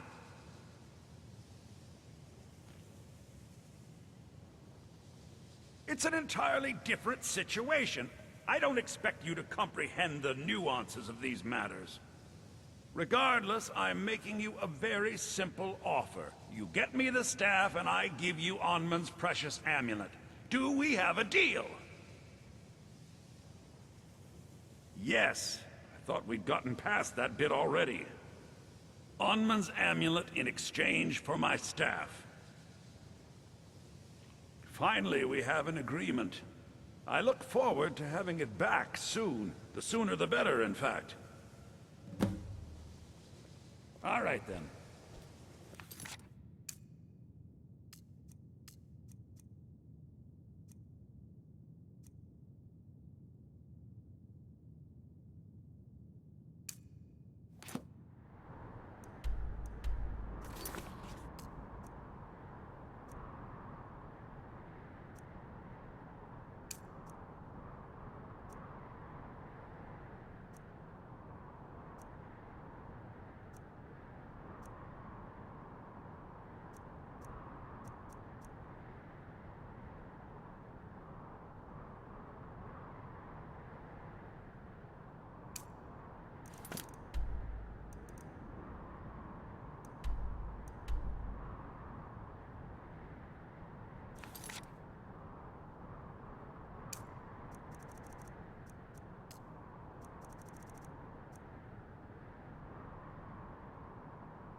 Hail, Summoner. Conjure me up a warm bed, would you?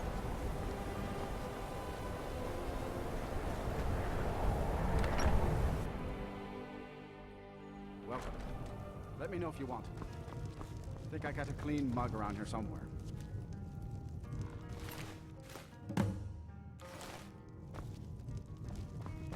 Unless...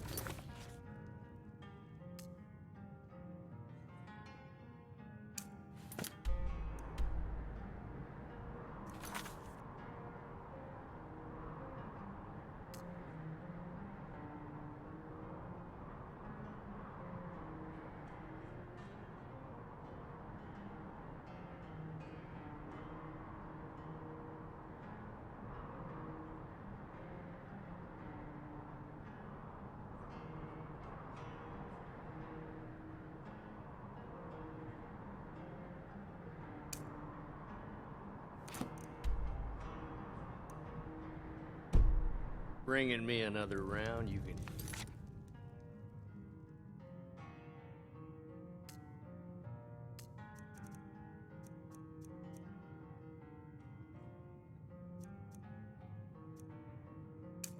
keep walking.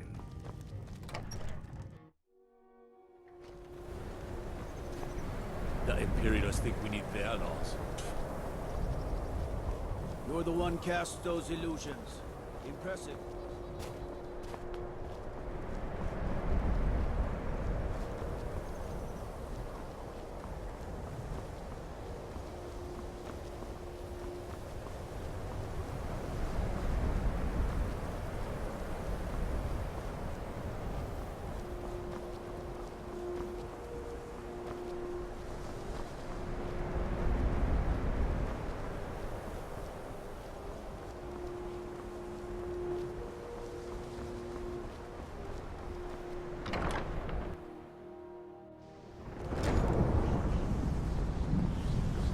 I don't know. It's like a horde, but who's casting it? Ancano? How? I don't care what it is. I want it down now. I want to know what he's doing in there.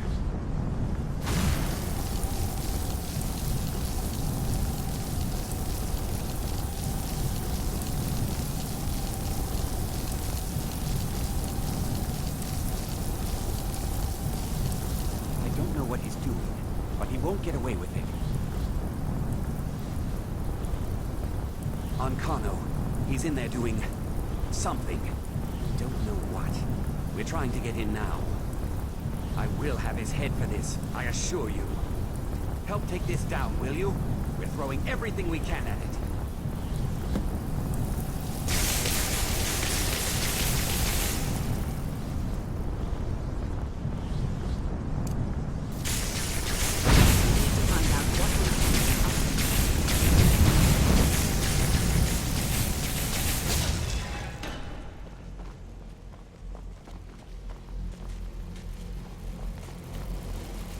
What's going on? Ancano, stop this at once. I command you. Don't go near him!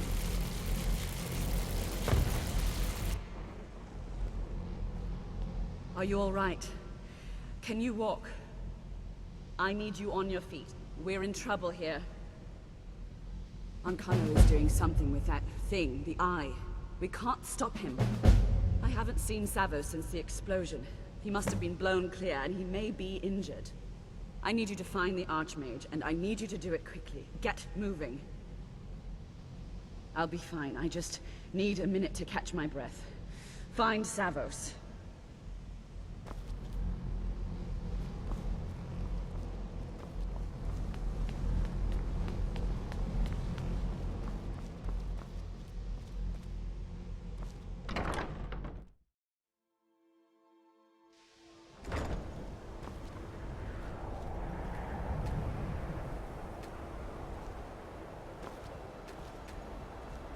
What's happened? Are you all right? He's what happened in there.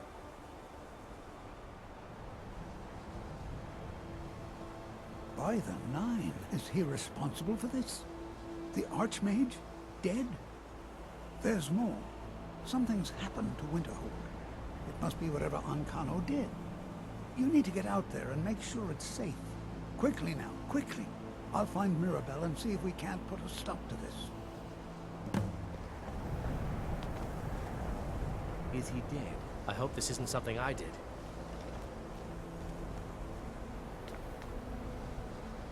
Protect yourself. We're under some kind of attack.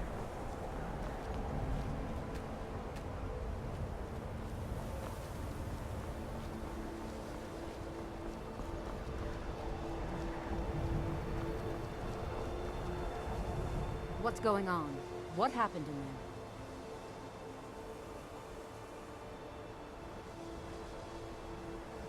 It may be in danger?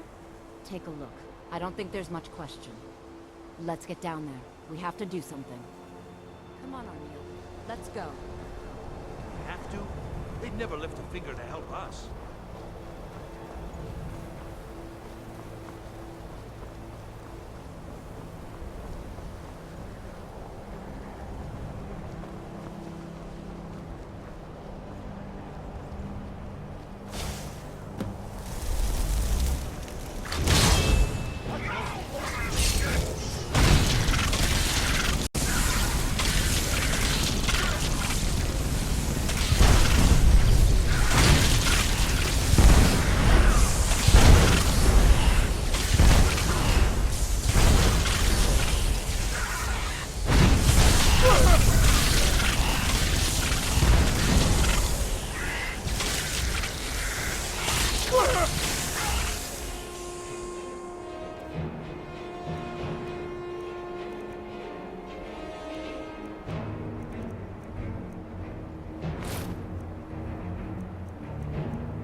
You'll stay here. Get back to the college and let them know what's going on. Stay on your guard. You can't let go.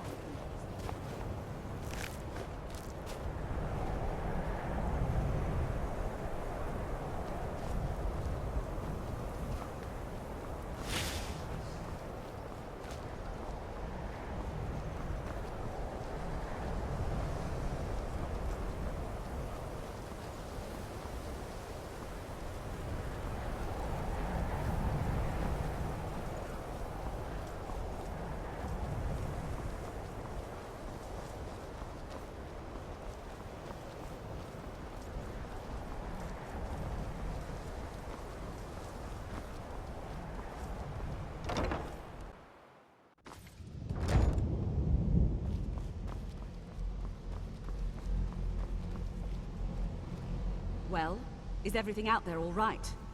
Wish I could say the same for us. Tolfdir and I can try and keep this contained. You need to get your hands on the Staff of Magnus, now.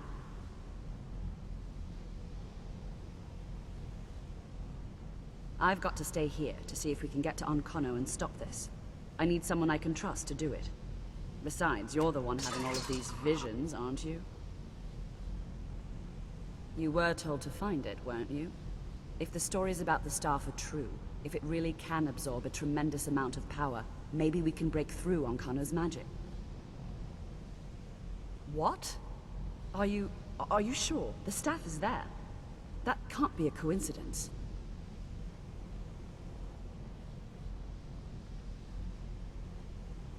Savos, before he died, he gave me something just a little while ago. He told me it was from Labyrinthian and that I would know what to do with it when the time came. I think he meant this for you then. I'm not sure why, but there was something very personal about it for him. I think you should take this amulet. It belonged to Savos, but I think it would do you the most good now. Take it and get out of here. Bring back that staff before Onkono brings the whole college down around us.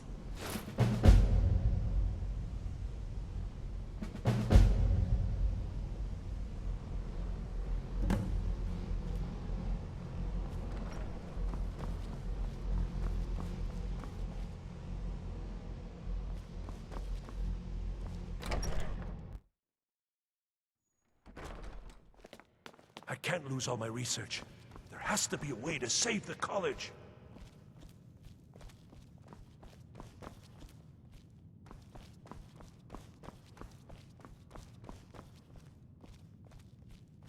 Do you think Onkono knew all along what the Eye was capable of? Do you think Onkono knew all along what the Eye was capable of? Can you imagine the kind of power behind this?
is near!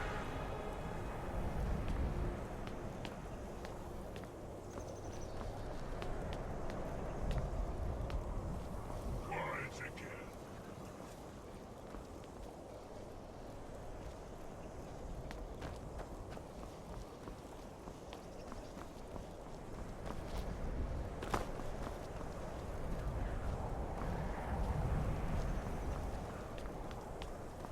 I smell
Come on. We're finally here. Let's not waste any more time. Are we truly sure this is a good We'll be back at the college before anyone even knows we're gone. You would care about that, since you're the Archmage's favorite. Don't forget, this whole idea was Atma's to begin with. Let's just get inside. See what's in there.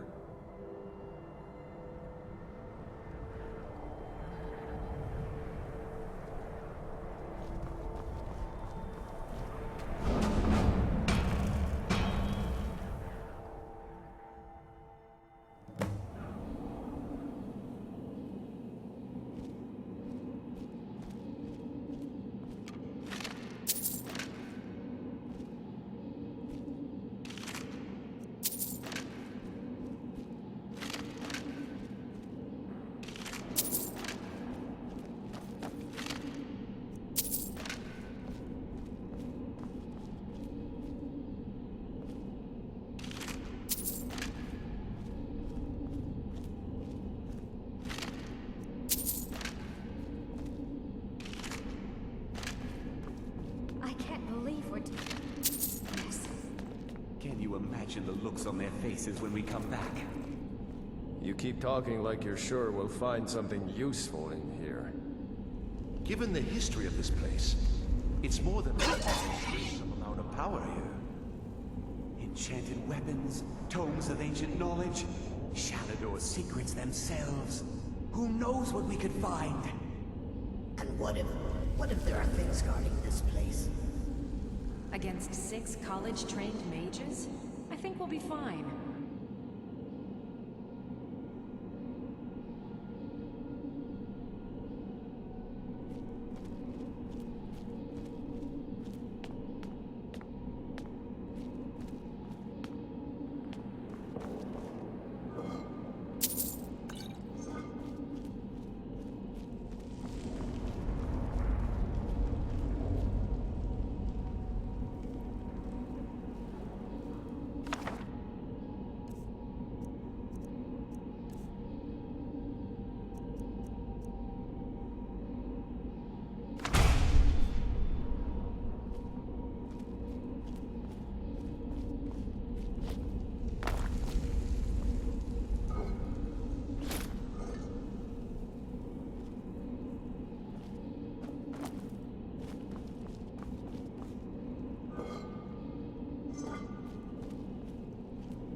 keep talking like you're sure we'll find something useful in here. Given the history of this place, it's more than likely there's still some amount of power here. Enchanted weapons, tomes of ancient knowledge, Shalador's secrets themselves. Who knows what we could find? What if there are things guarding this place? Against 6 college-trained mages? I think we'll be fine.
Barely made it out alive. You want to go back in? It's too late. There isn't enough of him left to go back in after. Gods, what have you done? We can't go back. Might as well go forward. We can still do this. Savos is right. We can make it if we just stay alert.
cutthroat language of yours.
can't stop now.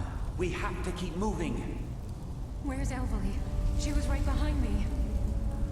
Dead. Something grabbed her from behind. Gone before I could do anything. You're right. This is all my fault. Should we turn around, head back? I don't think going back is a good idea.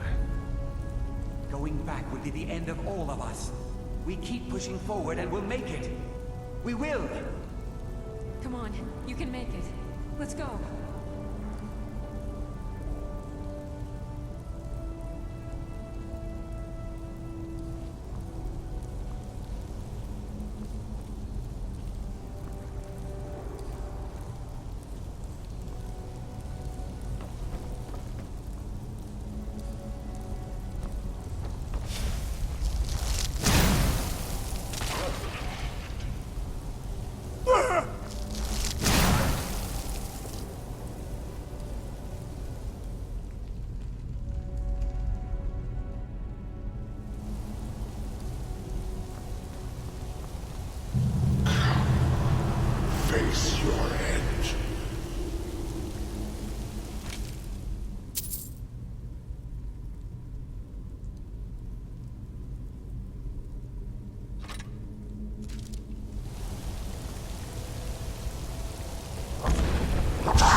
challenger is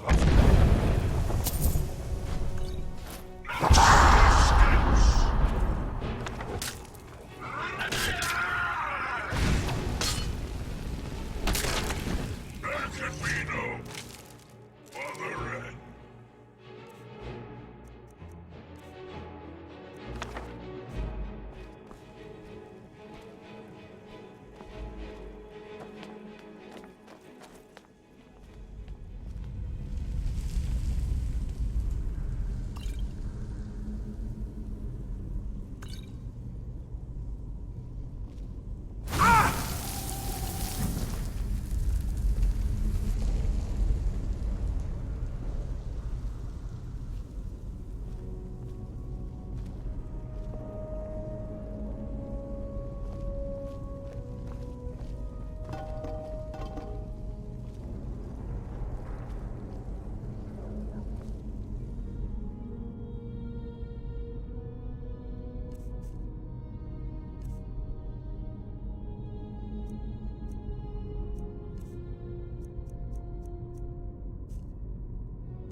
sorry, friends. I'm so sorry. I had no choice. It was the only way to make sure that monster never escaped. I promise you, I'll never let this happen again. I'll seal this whole place away.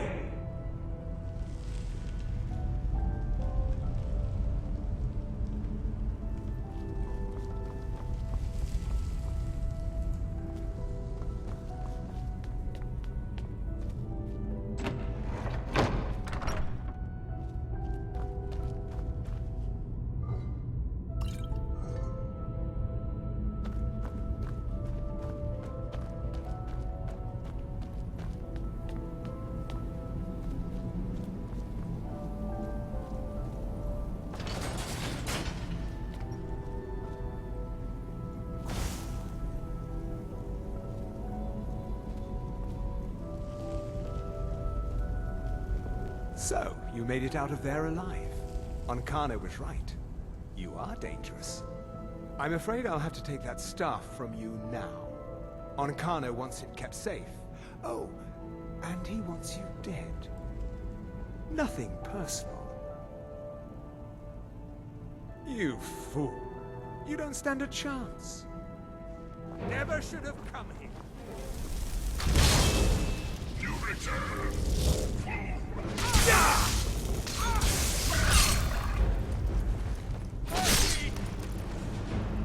No match at all.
I smell weakness.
You survived.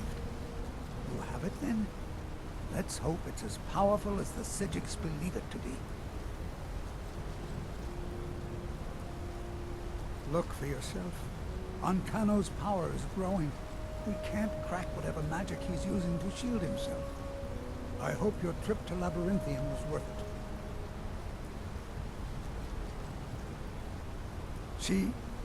She didn't make it. When it was clear we were going to have to fall back, she stayed behind and made sure the rest of us were all right. I'll be right behind you.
We never should have brought that thing.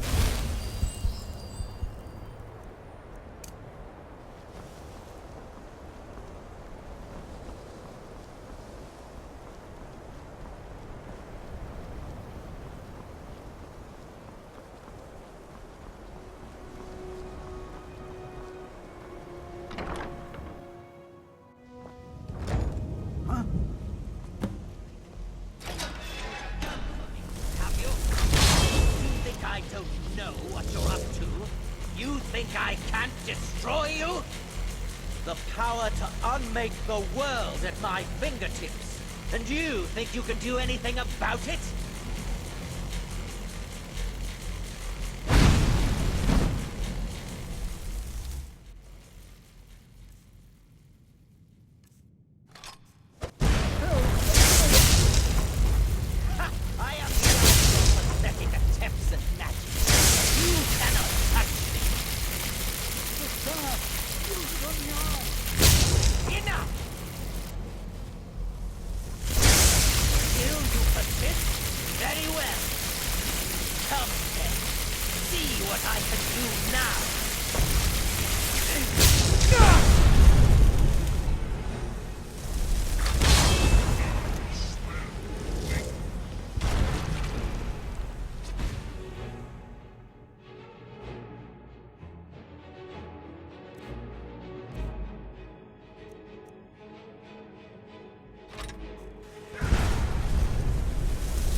I knew you could do it.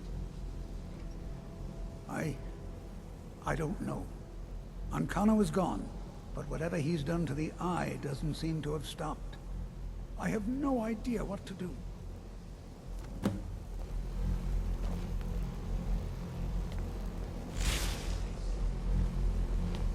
We knew you would succeed. Your victory here justifies our belief in you. You have proven yourself more than worthy to guide the College of Winterhold. A great many things obscured to you are quite clear to us. We have long believed you would prevail. The Eye has grown unstable. It cannot remain here, or else it may destroy your college and this world. It must be secured. Onkano's actions prove that the world is not ready for such a thing. We shall safeguard it, for now. You now have the opportunity to maintain your college and carry on with your lives. You have our gratitude, Archmage.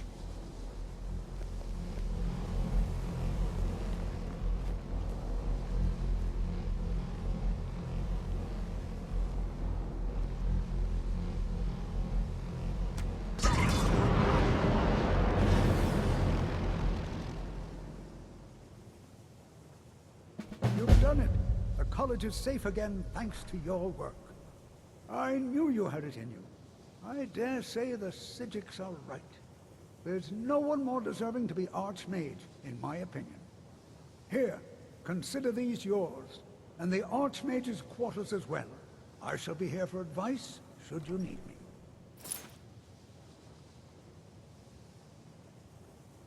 All right, then.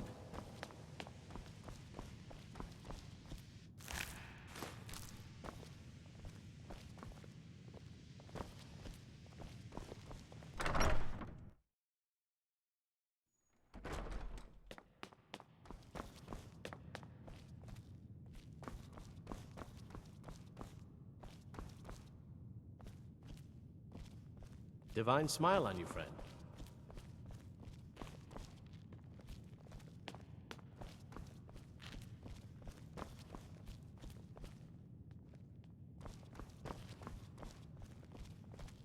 I'm not one for commendations, but I might have lost everything that matters, so thanks. Onkano is exactly why we're so restrictive about access to the college. We'd all have perished if it weren't for you.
half of Eastmarch, and people would still come to us for enchantments.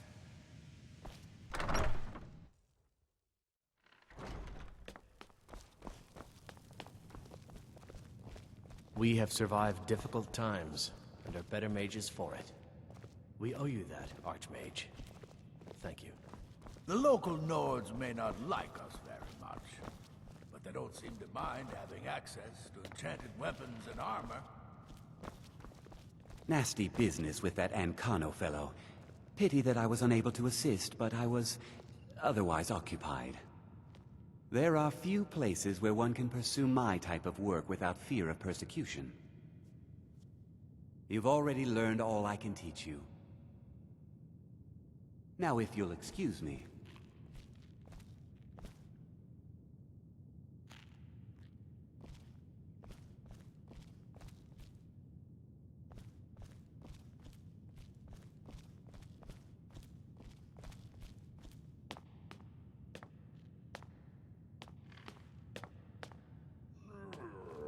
That incident in Morthal was just a misunderstanding, no matter what the guards claim.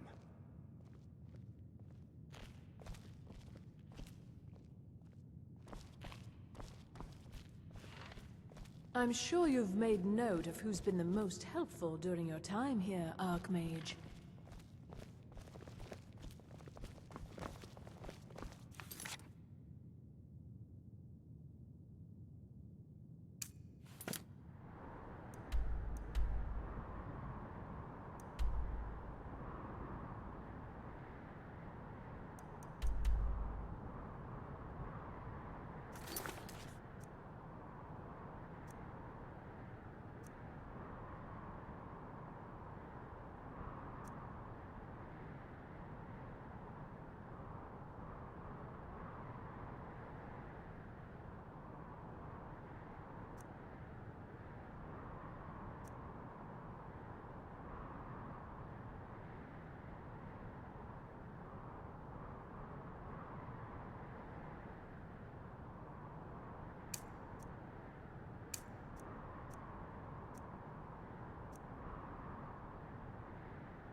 Please, stay away while you get that spell on you.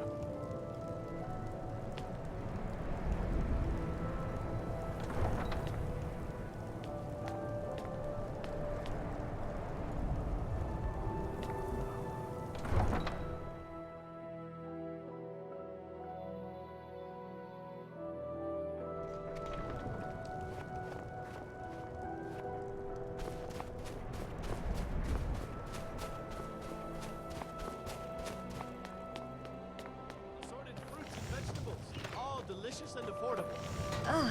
Would you mind dousing that magic? Got something for just about everybody in here. Give a holler if you have any questions.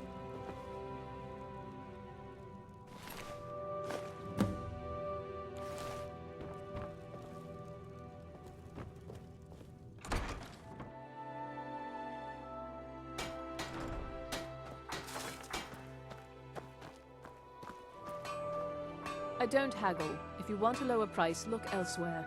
Some may call this junk. Me, I call them treasures.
Thank you for your custom.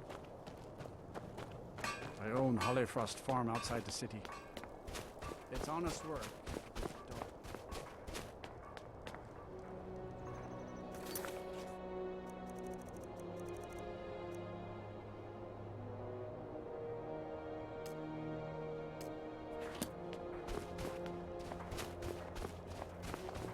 I made my fortune as a sea captain.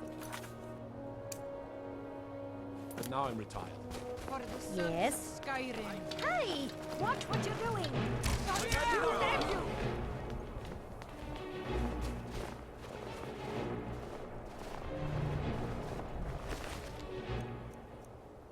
You hear the news? Those damn mages blew up Winterhold. Guess it was just a matter of time. The townsfolk call me captain because I used to be a sailor.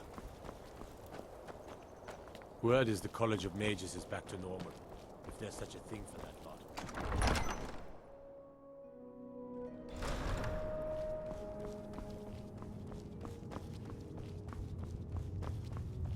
I'm not... If you have any news of the Western Holds, take it to Ulfric immediately. Excellent. You've done us a great service. Here is your reward. Travel safely. It's dangerous out there.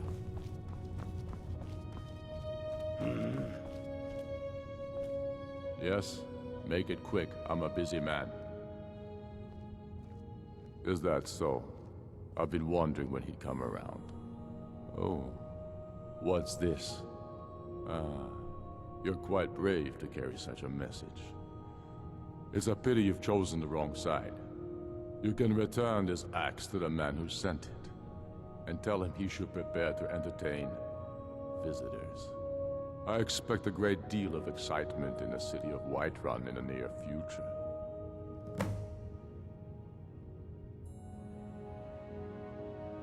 I have shown the people that when our Jarls drink the Empire's milk, it makes us weak. I must now show them the path that will lead us back to our strength. There is no progress without sacrifice, no wheat without threshing the chaff. The Empire and the Jarls who back them must be swept away.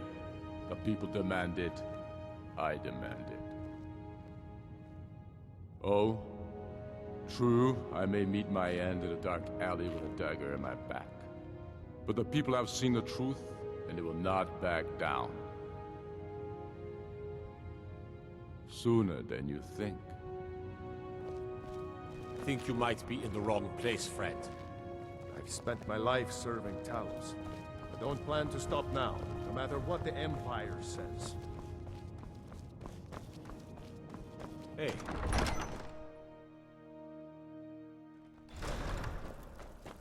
My heart goes out to Clan Shattershield. Kin murdered, family warhammer stolen.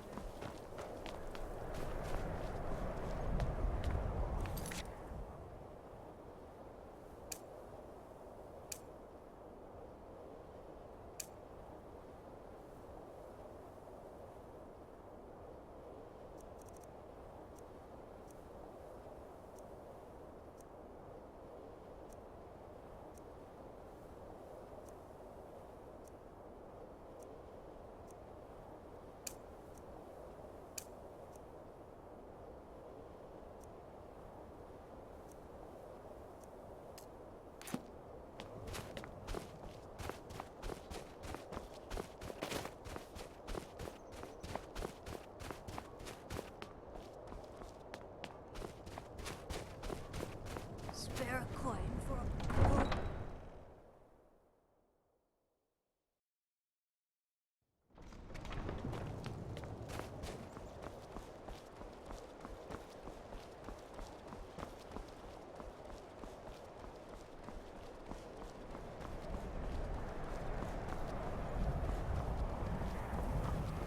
You should unload some of that unwanted gear.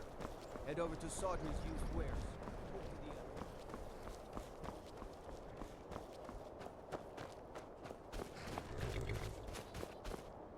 Need a ride? Where do you want to go?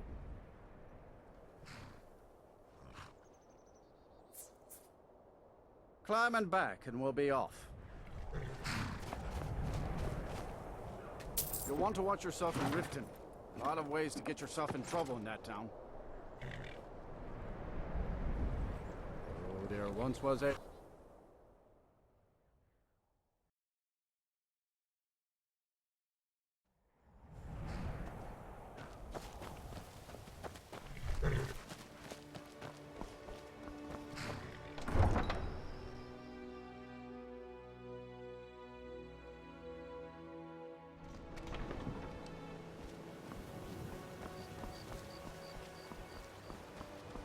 They represent the reason I'm here. I can't just ignore them, Eren. Let me see that. Yes, yes. This is it. I don't know how you found this, stranger, but you've obviously succeeded where I had failed. Please, let me offer you this key. It unlocks my strongbox under my stand in the marketplace. Help yourself to anything inside. I really appreciate what you've done for me. I'll never forget it.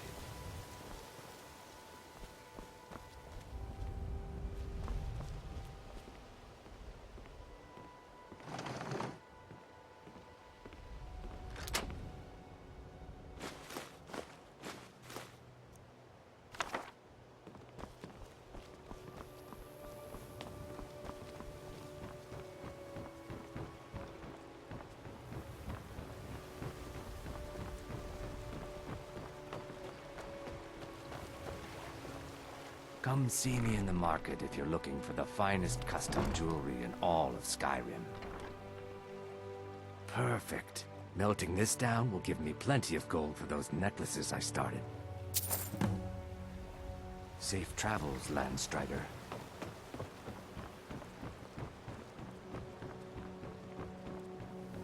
You're that one from the college.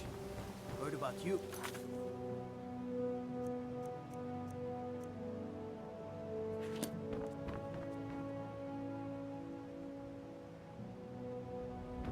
You could say the Ratway is the city under the city. Dark, dangerous, no place for these.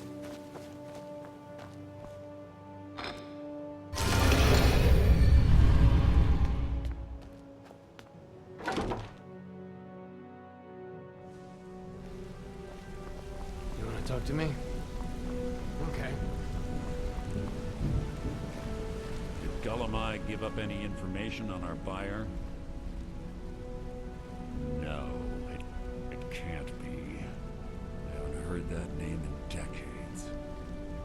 This is grave news indeed. She's someone I hope to never cross paths with again. Carlia destroyed everything this guild stood for. She murdered my predecessor in cold blood and betrayed the guild. After we discovered what she'd done, we spent months trying to track her down, but she just vanished. Carlia and I were like partners. I went with her on every heist. We watched each other's backs. I know her techniques, her skills. If she kills me, there'll be no one left that could possibly catch her. If only we knew where she was. There's only one place that could be. A place where she murdered Gallus. A ruin called Snow Veil Sanctum. We have to go out there before she disappears again. Yes, I'm going with you, and together we're going to kill her. Here's your payment for solitude. Prepare yourself and meet me at the ruins as soon as you can. We can't let her slip through our fingers.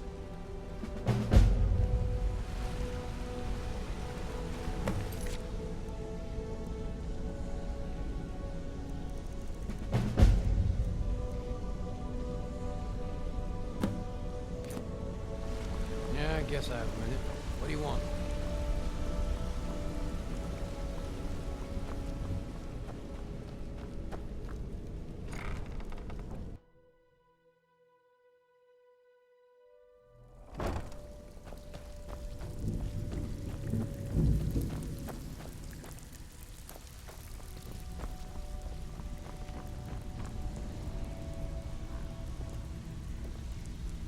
Pull up a seat.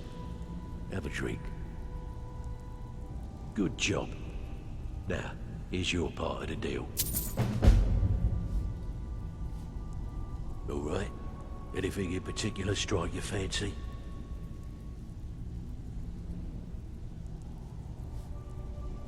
Got ourselves a freelancer.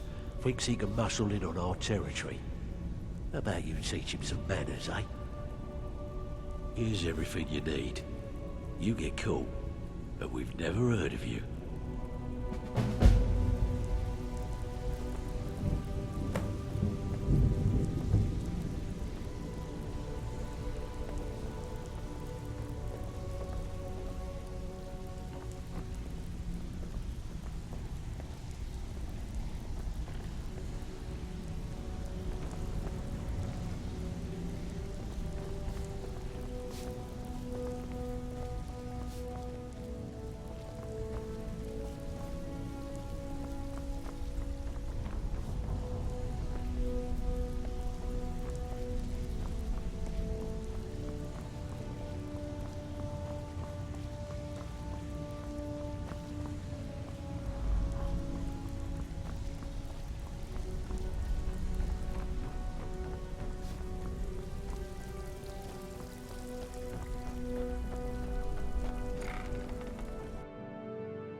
Talk to me?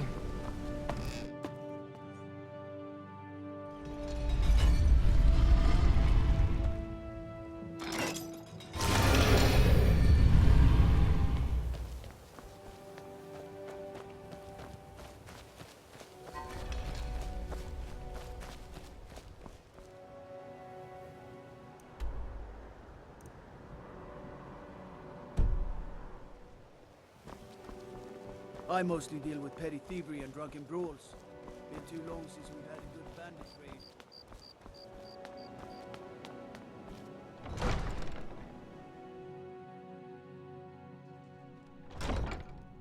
Is that fur coming out of your ears?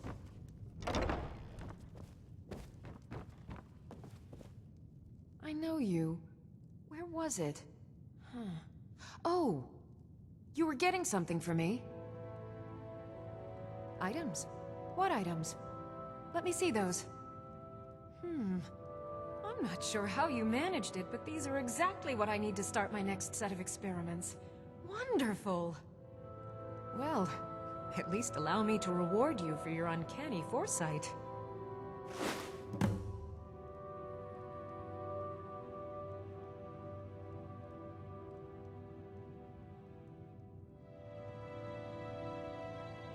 Okay. Now, what do you need, my friend? I have to remember. Ward first, then summon.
Well, looks like you're fitting in well down here. I'm supposed to allow you to trade in one of your pieces of guild armor. So what will it be? Of course. Otherwise it wouldn't be much of a reward, now would it? Your new piece will enhance your skill beyond that of the original. Trust me.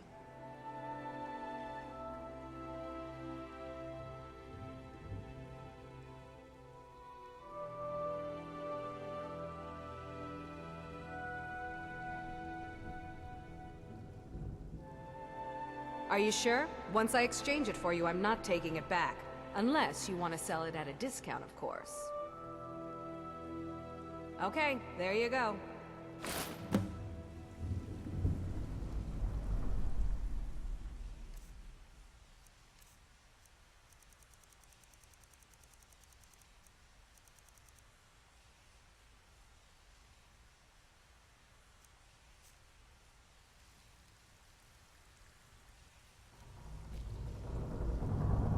Welcome to the cozy little family. I'm one of the lookouts for the guild. I watch Delvin's back. Why don't you take a look at some of my merchandise and we'll see what kind of deal we can make.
Let's talk for a moment. Look, I don't really know you. I don't even really know anyone here. Why do you care anyway? It's not like we're family. This is a business. Look, you want to know about me? All right, I'll tell you. I'll tell you about the time I was a young girl, barely out of her teens, living on a pig farm in the middle of nowhere. Didn't have a coin to spend between our entire family. Ate the same slop we fed our livestock. Oh wait, it gets much better. How about the fact that our farm was attacked by bandits, and that they killed my entire family, who didn't even brandish a weapon against them?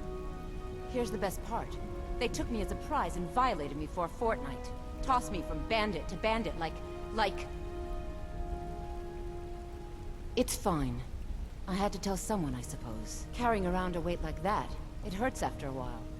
Cuts you inside like a dagger to the heart. Over time, I managed to gain their confidence. Then one night I grabbed a knife, waited until they fell asleep, and cut their throats. I never returned to that pig farm, you know. There's nothing for me there. So that's my sad story. What do you think? Maybe one day. Just not today. I hope we bump into each other again.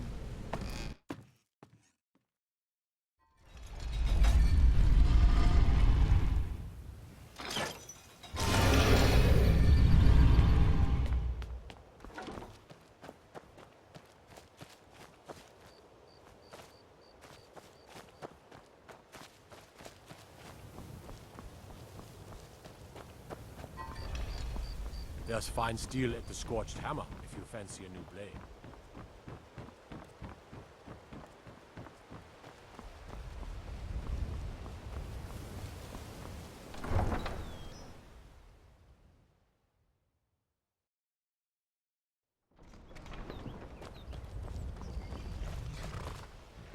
Need a ride? Where do you want to go? Climb and back, and we'll be off. You ever met one of them cats? Khajiit, I think they call themselves. I hear there's whole countries full of them down south.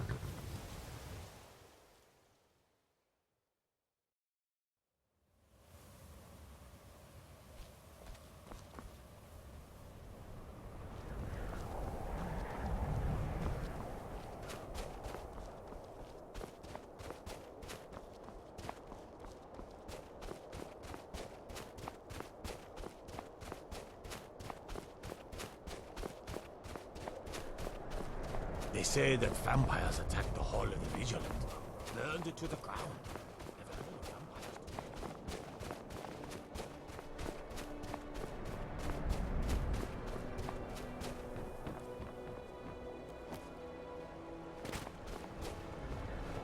The damned nightmares have finally stopped. Don't this suppose silence. you know anything about that. Why should I hide from it? This is my family's legacy. You lost?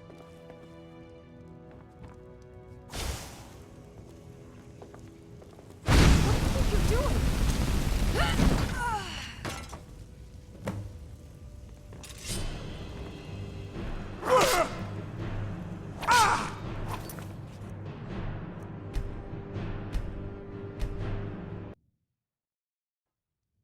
You lost?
And here comes my first visitor.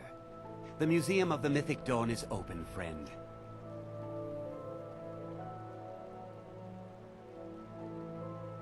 And here you are. Good. Come in, browse the display and let's talk. I have a job you look perfect for.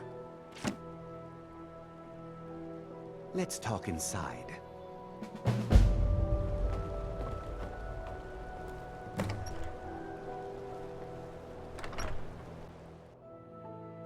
Feel free to look around. Come talk to me when you're ready to discuss that job. The tapestries hung here and outside were found in hideouts, where members of the Mythic Dawn would meet and plot. The cult's greatest, that burned paper is all that remains of the fabled Mysterium Xarxes, the blasphemous book written by Mehrunes Dagon himself. It's said that Mankar Cameron used the book to open a portal to a paradise, where all his followers would live forever. Did you have any questions about the museum? Or would you rather talk business? They were worshippers of Mehrunes Dagon, the Daedric Lord of Destruction and Change. The Mythic Dawn killed Uriel Septim VII and his heirs, triggering the events that led to the Oblivion Crisis when the Daedra invaded Tamriel. All that remains of the infamous cult, I've gathered in my museum. Ah, an excellent question. Mehrunes Dagon is the Daedric Lord of Change, Destruction, and Ambition. Dagon's Mythic Dawn cult killed the Septim Dynasty and opened the Oblivion Gates into Tamriel. They called it the Oblivion Crisis. It's no secret that my family were once members of the Mythic Dawn. One of my forefathers was even chosen to assassinate Uriel Septim himself. We hid from our past for years, became tradesmen, people of coin and influence. But I realized that the Mythic Dawn's importance, our importance, to history cannot be denied. I'll see everyone in Tamriel remember that for a moment, we held the fate of the world in our hands, for good or ill. A little history first. After the Oblivion Crisis, a number of groups cropped up dedicated to wiping out the remnants of the Mythic Dawn. One of these groups found Mehrunes' razor, the artifact of Dagon. They split it into 3 fragments and pledged to keep them apart forever. That was almost 150 years ago, and the pieces are still being kept by the descendants of that group, and they're right here, in Skyrim. At least 2 of the owners, Gunzel and Draskua, are dangerous marauders, and the 3rd owner, Jorgen, I only know he lives in Morthal. Here are my notes about them. I'll gladly pay you for getting the pieces any way you can. No questions asked.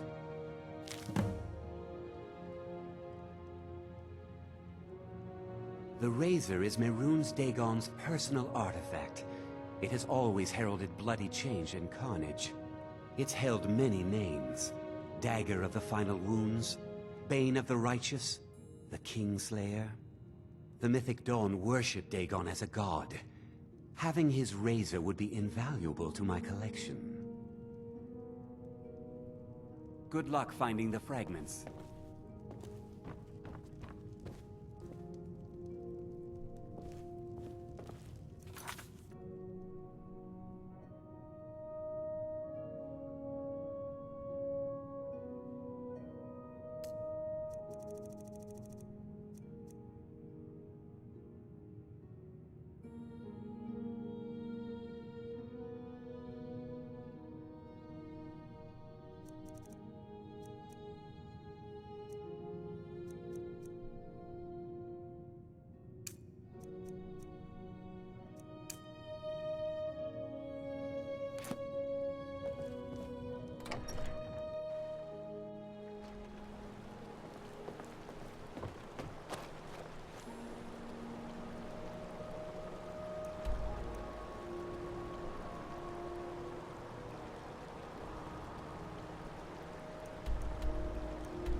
Night Mother is mother to all. It is her voice we follow, her will. Would you dare risk disobedience? And surely punishment? Keep talking, little man, and we'll see who gets punished. Oh, be quiet, you great lumbering lapdog. The man has had a long journey. You can at least be civil. Mr. Cicero, I, for one, am delighted you and the Night Mother have arrived. Your presence here signals a welcome return to tradition. Oh, what a kind and wise wizard you are! Sure to earn Our Lady's favor. You and the Night Mother are of course welcome here, Cicero. And you will be afforded the respect deserving of your position as keeper. Understood, husband? Huh? Oh, yes, yes, yes! Thank you, thank you, thank you! But make no mistake, I am the leader of this sanctuary. My word is law. Are we clear on that point? Oh, yes, mistress! Perfectly! You're the boss! Ah, there you are. Good. I was done speaking with that muttering fool anyway. We've got some business to discuss. I do indeed. You must go to the city of Markarth and speak with the apothecary's assistant. You'll probably find her in the Hag's Cure when the shop is open. The girl's been running her mouth. Wants an ex-lover killed. She's apparently performed the Black Sacrament. Her name is Muiri. I need you to talk to her, set up the contract, and carry it out. Just do whatever the contact wishes. Be professional, represent us well, and get the job done. Since it's your first contract, I'll let you keep whatever Muiri pays. She'll be generous, I'm sure. They always are. Across my knee. And if the Barger choose to fight, why then I'll... Yes, mistress.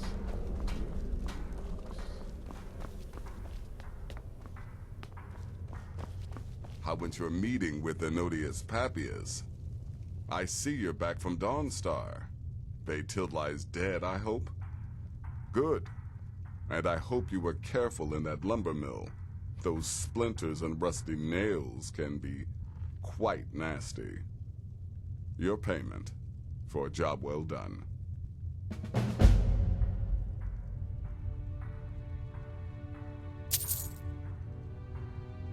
Congratulations. You slaughtered an emaciated beggar in cold blood.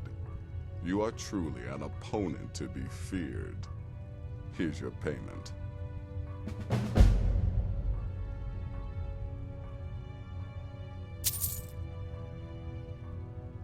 Of course she is. I hear the mining business is extremely cutthroat. And those hours, the murder. I could do this all day. Here's your payment.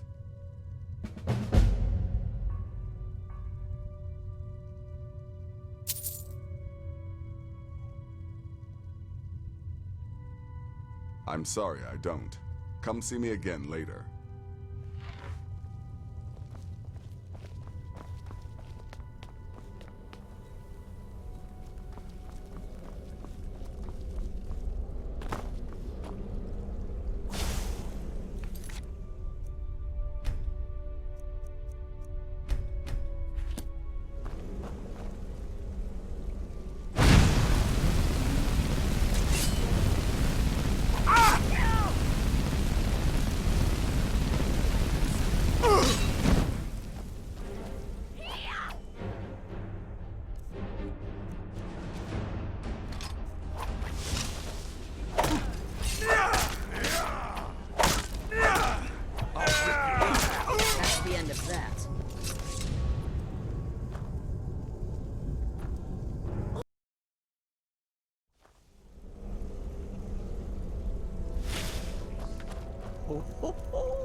Another member of the family. Hello, hello. So very good to meet you.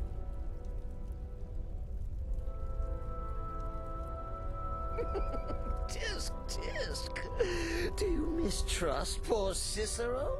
I am, as you say, just an innocent jester, a fool. Oh, but my work is not foolish, no. For I am our mother's keeper.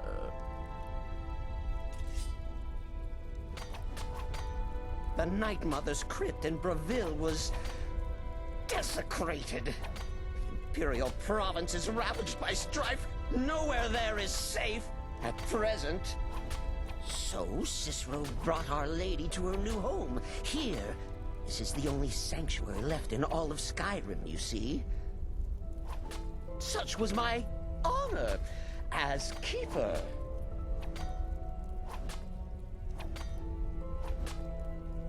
Oh, Cicero takes care of Our Lady's body. Oils it, preserves it, keeps it safe. Make sure nobody disrespects our matron's coffin. Me? Oh, Cicero is just the keeper. I keep. I look after our matron, you see, the Night Mother. I keep her clean and protected and happy.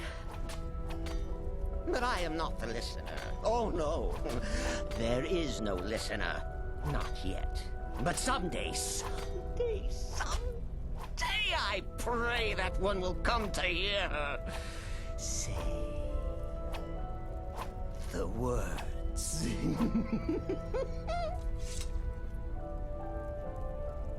Oh, well, the listener is the only person the Night Mother speaks to.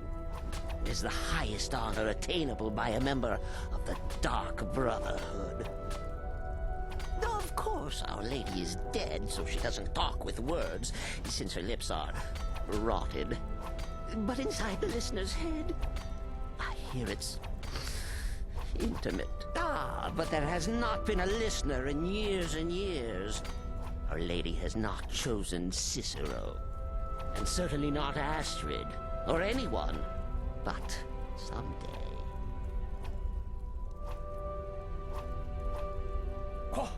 What? Who is the Night Mother? Oh, you jest. You jest with gullible Cicero. You, of course, know that the Night Mother is our unholy matron. The undying spirit of a great woman who birthed the children of Sithis and killed them in his honor.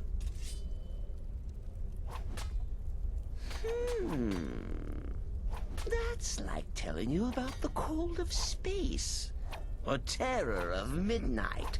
Sithis is all those things. He is the void. Until next time, brother.